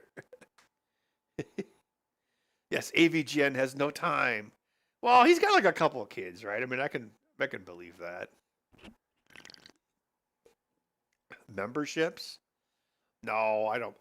I would never do memberships because I don't want to have to do anything extra for people. Yes.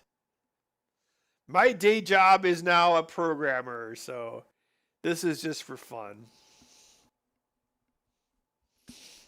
I mean, like having to like add some code to like Evil Dead. Actually, last week, yeah, we were doing an Evil Dead update.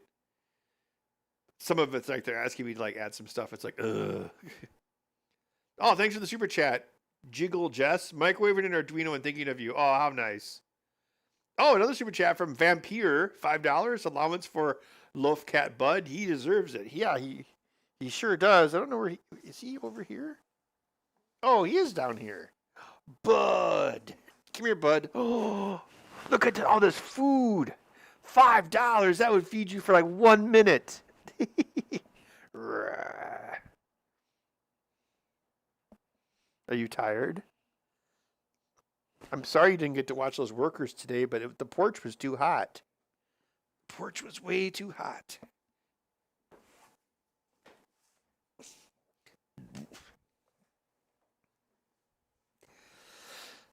Bud loves to watch. Like, he was so fascinated when my neighbor over there got a new roof, but yeah.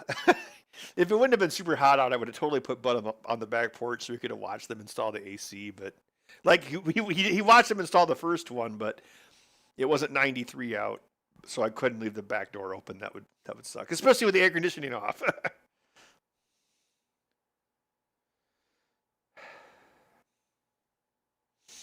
Well, yeah, because Mark had like a studio, but then he like did it in his house, but it still wasn't really worth it. Well, the other thing is like once you get to a certain age in YouTube, it just kind of falls off. It's like anything after 40. Because YouTube, let's be honest, YouTube is mostly kids. So if you're like an old geezer, they don't care as much.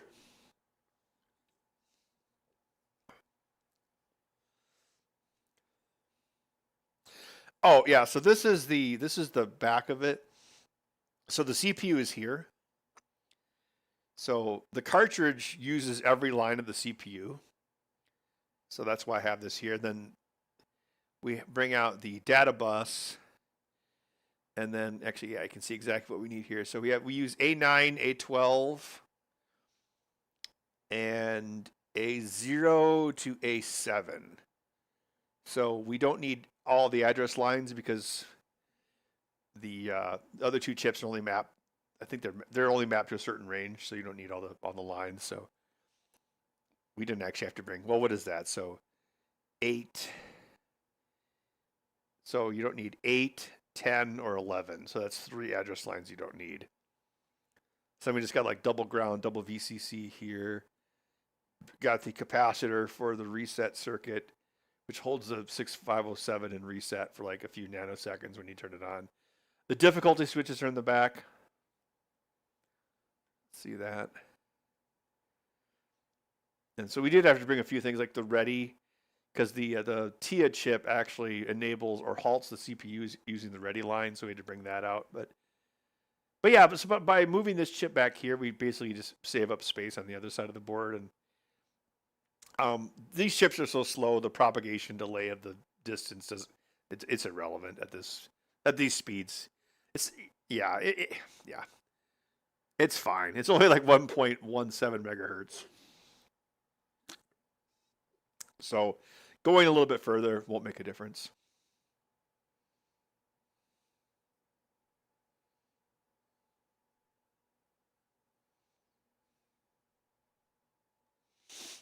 Yeah, it seems like the people that do the best on YouTube is like people that just like read news stories into a webcam, like Yang Ye. Yeah, I don't know.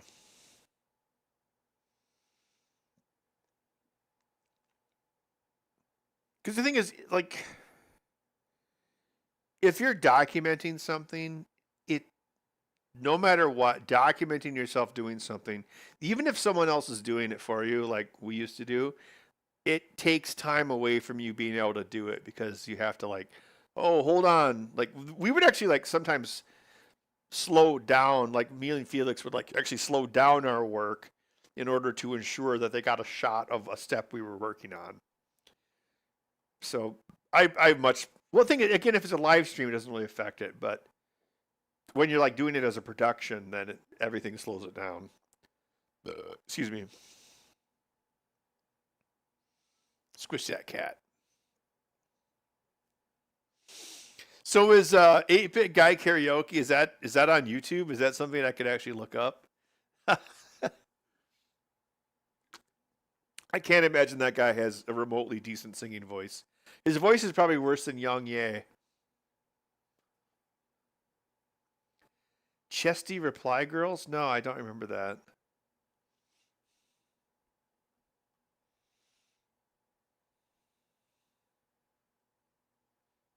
So this circuit board view, this is what it would look like looking at the back of the unit.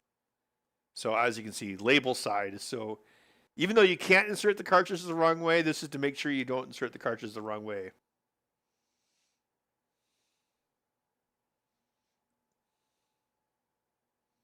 His arcade channel. Wasn't that one of the reasons he joined in on that arcade was to like make money in a different way?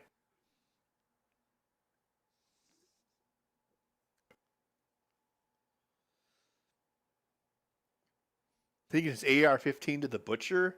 Why is he afraid the meat's gonna come back to life? Oh, I gotta put the cow down again. He has an AR-15. Oh yeah, the star system. Now it's like thumbs up and thumbs down, but who knows how many thumbs down it is? Pff, so stupid. It's like yeah. It's like if you're a YouTube if you have a YouTube channel, you still see how many thumbs down you get. It's just not public, or it's not public without a plugin. It's like grow a pair of balls, you pussy. Oh yeah, the replay video or reply videos.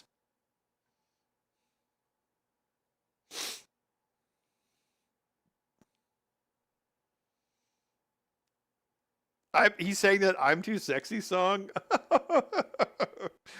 Oh my gosh. I could probably sing that song better doing an impression of 8-bit guy. He's like, I'm too sexy for my love, too sexy for my love, love's going to leave me. I'm a 8-bit guy, you know what I mean, and I do my little walk on the catwalk.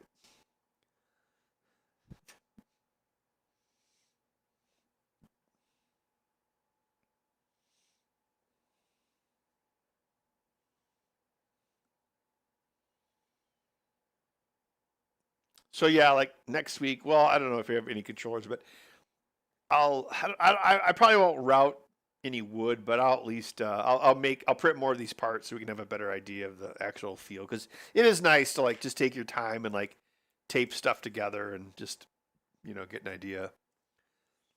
It's like thing is it looks bigger on this. I mean, it's not that big in reality. It's pretty small, so it's one of those things where it looks bigger on the screen. Oh, didn't Techbone do like a song once? It wasn't like a YouTube poop. I think he actually did some sort of song once, like for real. He still has a gun channel.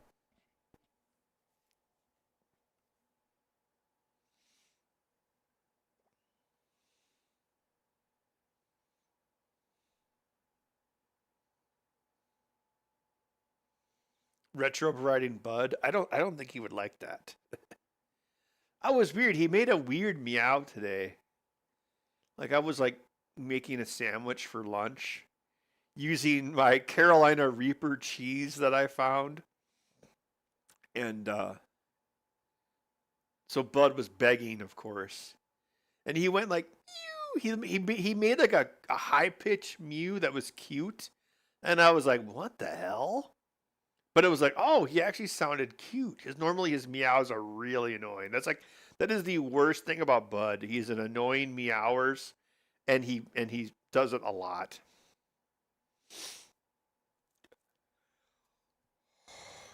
I actually thought about. I don't know if he's like becoming Pavloved or something, but like there's sometimes like he'll be like mewing, like trying to mew me awake at like 5:30 a.m. So it's like he's mewing before his feeder goes off. It's like what the hell? Like I'll hear him like he'll like wake me up at like 5. The feeder goes off at 6 a.m. So he'll like wake me up at like 5:30, and it's like Jesus Christ, bud, can you wait 30 more minutes? First world problems. Oh, I did make a new. Actually, here I could probably show it to you. Let's see. Let's close this.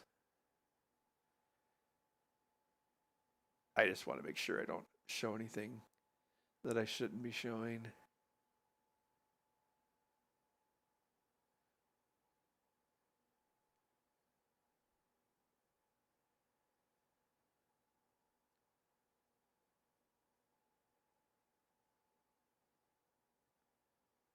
Here we go. Yeah, I did this a couple of weeks ago. This is a revision 2 of the cat food tab thingamadoohickey. So you got your cab there, cartridge there. That's the old one.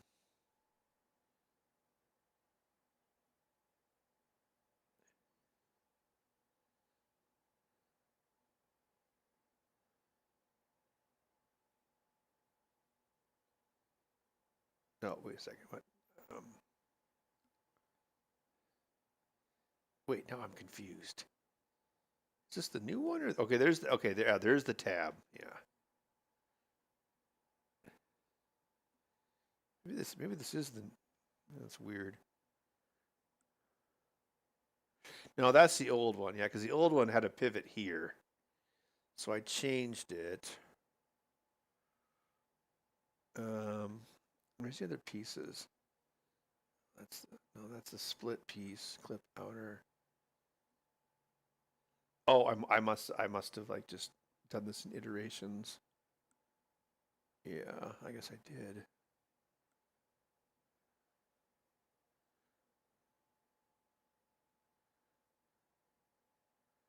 Oh no, everything's gone. What's this? Oh, that's the spring that was completely unnecessary. Where's the bottom? Oh yeah. Oh yeah. Here we go. So the new version looks like this. So a lot of times when I design this stuff, I'll design it in half, and then when I print it, I'll just mirror it onto itself. Because you can just like go like, and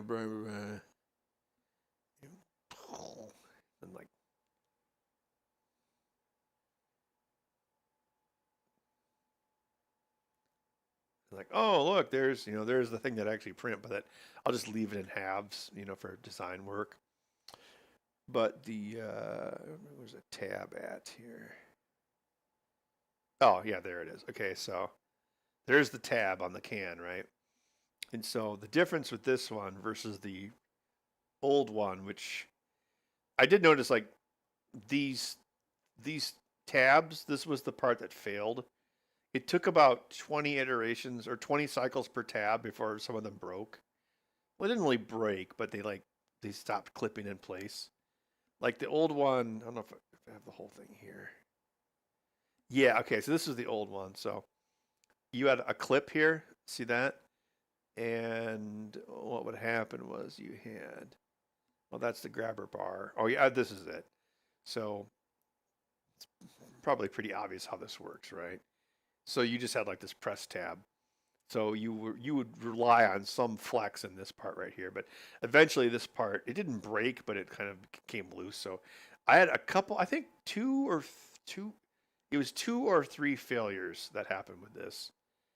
I think it still worked, but I could tell that these things. So basically, this popped open in the machine, or it didn't work, and then Bud would definitely make a lot of noises in the morning. Yeah, and then so this had 2 screws here, countersunk. So this was the pivot point. So to load it or unload it, you had to stick. And like when you fresh printed these, this was tighter than a nun's nasty. So you'd have to like stick a screwdriver in here. And then same thing, like um, these get dropped into a bucket in the machine, obviously with the lid attached. And then so you'd have to like pull them out, open this up, throw the lid in the recycling bin, and then reload it. But the other thing that kind of sucked was this. I think I like carved it out manually with a knife, but like this part wasn't super easy to load. So what I did on the new version is it's got more of a slope. See that? It's got a very aggressive slope. So when you go to load it, you basically just can slide it right onto the tabs. You don't have to like kind of lift up the tab a little bit. You just like slide this right under the tab, and then it just works. And then you've got like this extra lip here just to make sure the tab is held in place. Not like that was well. It's a little bit of an insurance basically. Yeah. So this is how that works. So you just take this thing, you slide it in from the right, and then it just clicks in place. And then the thingamadoohickey, where is it here? Slide clip. That's one part of it. So the inner part's in 2 pieces. So there's like a lower piece here. See that? And it's got like a little indent for that. This part doesn't print super great, but it prints well enough. And it is in multiple pieces, which isn't ideal, but it does seem to be working. So you got that, and then you've got this slide clip, which puts pressure onto it.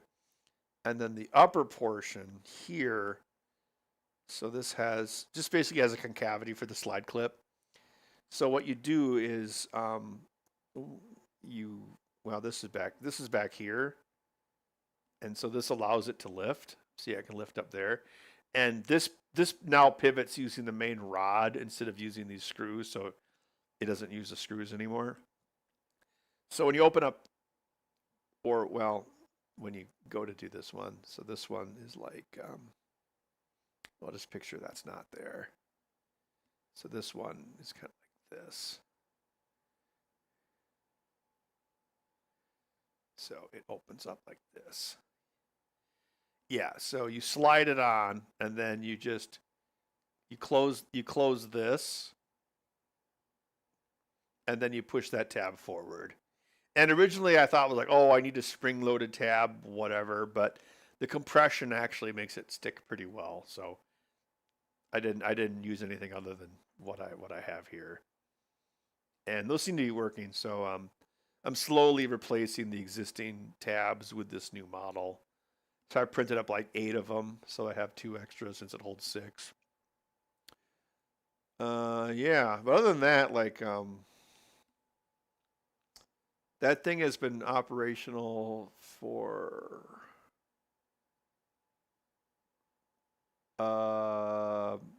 almost 9 months now. It's been working. And it was originally built to feed Bud during like 3-day work trips or like convention weekends. However, it runs every day. So he gets 1.5 cans of food per day, and the integer, the 1 can of food, this machine feeds him at 6 a.m. every day, and then I give him a half a can at night. So yeah, so originally this was just meant to be for trips, but it actually worked. It worked really well, and it keeps Bud from trying to wake me up. Yeah, it does a pretty good job of keeping Bud from trying to wake me up for my alarm. Not always, but enough that I run it every day. And if I ever had like, I've got a bunch of, I got a bunch. I still got a bunch of backlog I got to do. But if I ever get really, really, really bored, I'll probably redesign the whole thing. Yeah, I mean, I think it'd be cool if you could do it without the pull tab. Like if you could make something that could actually just grab the tab. Sounds like a '80s pop slogan. Like if you could make some sort of robot finger that could just slide in and grab this tab, so you wouldn't have to preload them with the clips. So that would also be nicer because then you wouldn't have to remove the clip from the lid. You'd still want the cartridge. Although I think, well, actually, well, if you didn't have to have the tab, because the thing is, the cartridge. Let's turn it. See, you have to have clearance for the can below it, right? So this height here, like from here to here, that's what this is. So this gap here is because of the can below it. See, if you didn't have that, you could fit more cans in. I mean, probably only like one more can, but hey, 7, you know. I think ideally, if you're living the dream, the ideal thing is if you could actually get this to last for like 1 week. What would that be? I can't remember, but part of the thing was I was just buying like threaded rods, which are intended for 3D printers, not for sale in California. And like the longest standard length was, it's kind of like, okay, you know, like if you're at Best Buy and you're looking at televisions, and then once the televisions get past a certain size, I think like probably like 75 inches, they start to get way more expensive because the yield of what they can cut from the master glass goes down once you like get past a certain size.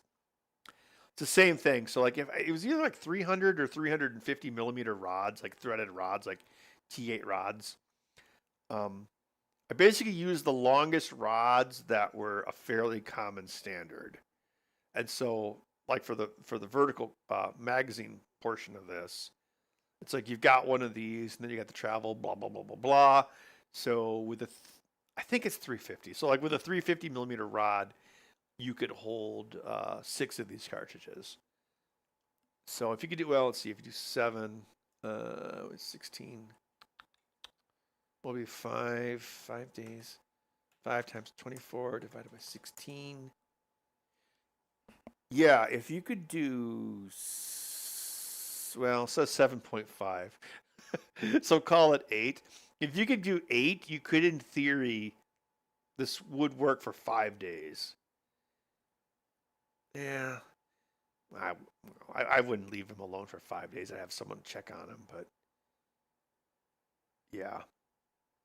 I mean, I guess you could change the interval. I guess you could leave it at, well, no. I'd have to think about that. Because what I do, like when like let's say I'm gone for like a 3-day weekend, right? So the machine runs once, it has settings. So it has a daily cycle and an interval cycle. So the daily cycle is like, okay, at what time each day would you like to dispense a can? And it just does one per day. But like, let's say I'm going someplace like on a Friday to Saturday or something. So it'll feed him Friday at 6 a.m. And then I wake up, and then before I go on a trip, I change it to interval, right? And then it goes to a 16-hour interval. And so if it dispenses 1 can every 16 hours, that's equivalent to 1.5 cans a day. So if you take 24 times 3 divided by 16, so it'd be like, well, the thing is, if you're going like, you wouldn't actually be gone 3 whole days, so it would probably dispense 4 cans. Yeah. But yeah, if you could make it a little taller, yeah. 8 cans would be nice. 8 cans would be a good number.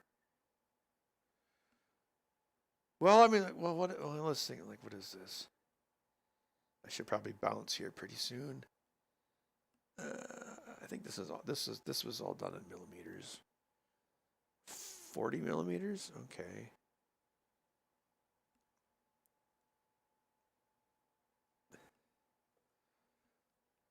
$40 versus 21 millimeters. So yeah, you'd be looking at 29 millimeters. Well, wait, I'm confused.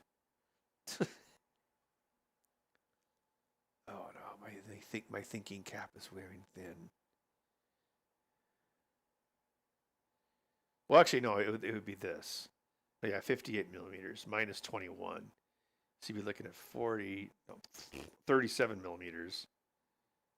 So, well, okay, yeah. So you have 58 times 6.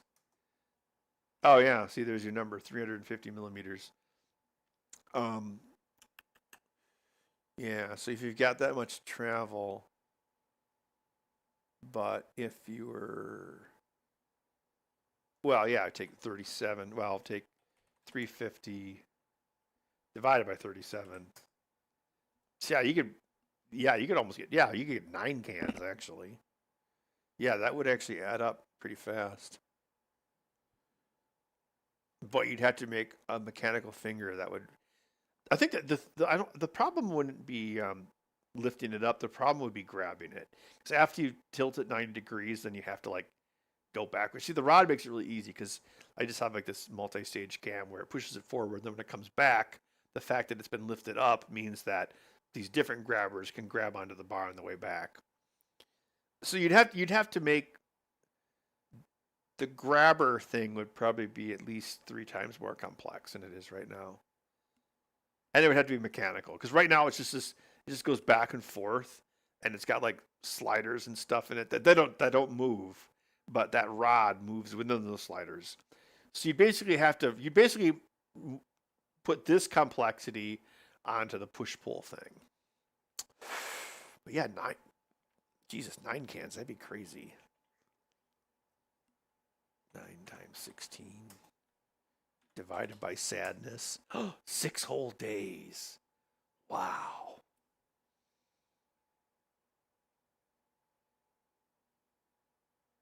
They just have someone visit twice and give them some treats. That could almost work. And it wouldn't just be 6 whole days because you think about it, if you feed them before you leave, then you get 16 hours. And then you get 16 hours before you come back. So, like if you add, so that would be like what, 32. So you could have almost 1 day of slop on either end of that because of, feeding him before you leave him when you get back.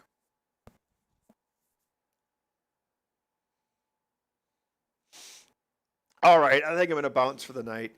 But I hope you guys enjoyed the design fun. And yeah, next week we can look into this some more. And yeah, actually, maybe next week we can actually try that screen stuff. If I wire up an example, it might work. So maybe unless we have a controller to build, maybe next week could be like a code thing. So I can just move that Atari stuff up here and put an oscilloscope up here. That'd be cool. All right, I think I'm going to bounce. But thanks for stopping. Oh, pause jobs. All right, thanks for stopping by, and we'll see you next time. Young out. Replicate the stack of cans times 2. Oh, God.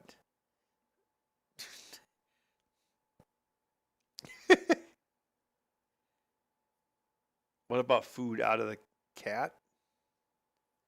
Yep, later, everyone.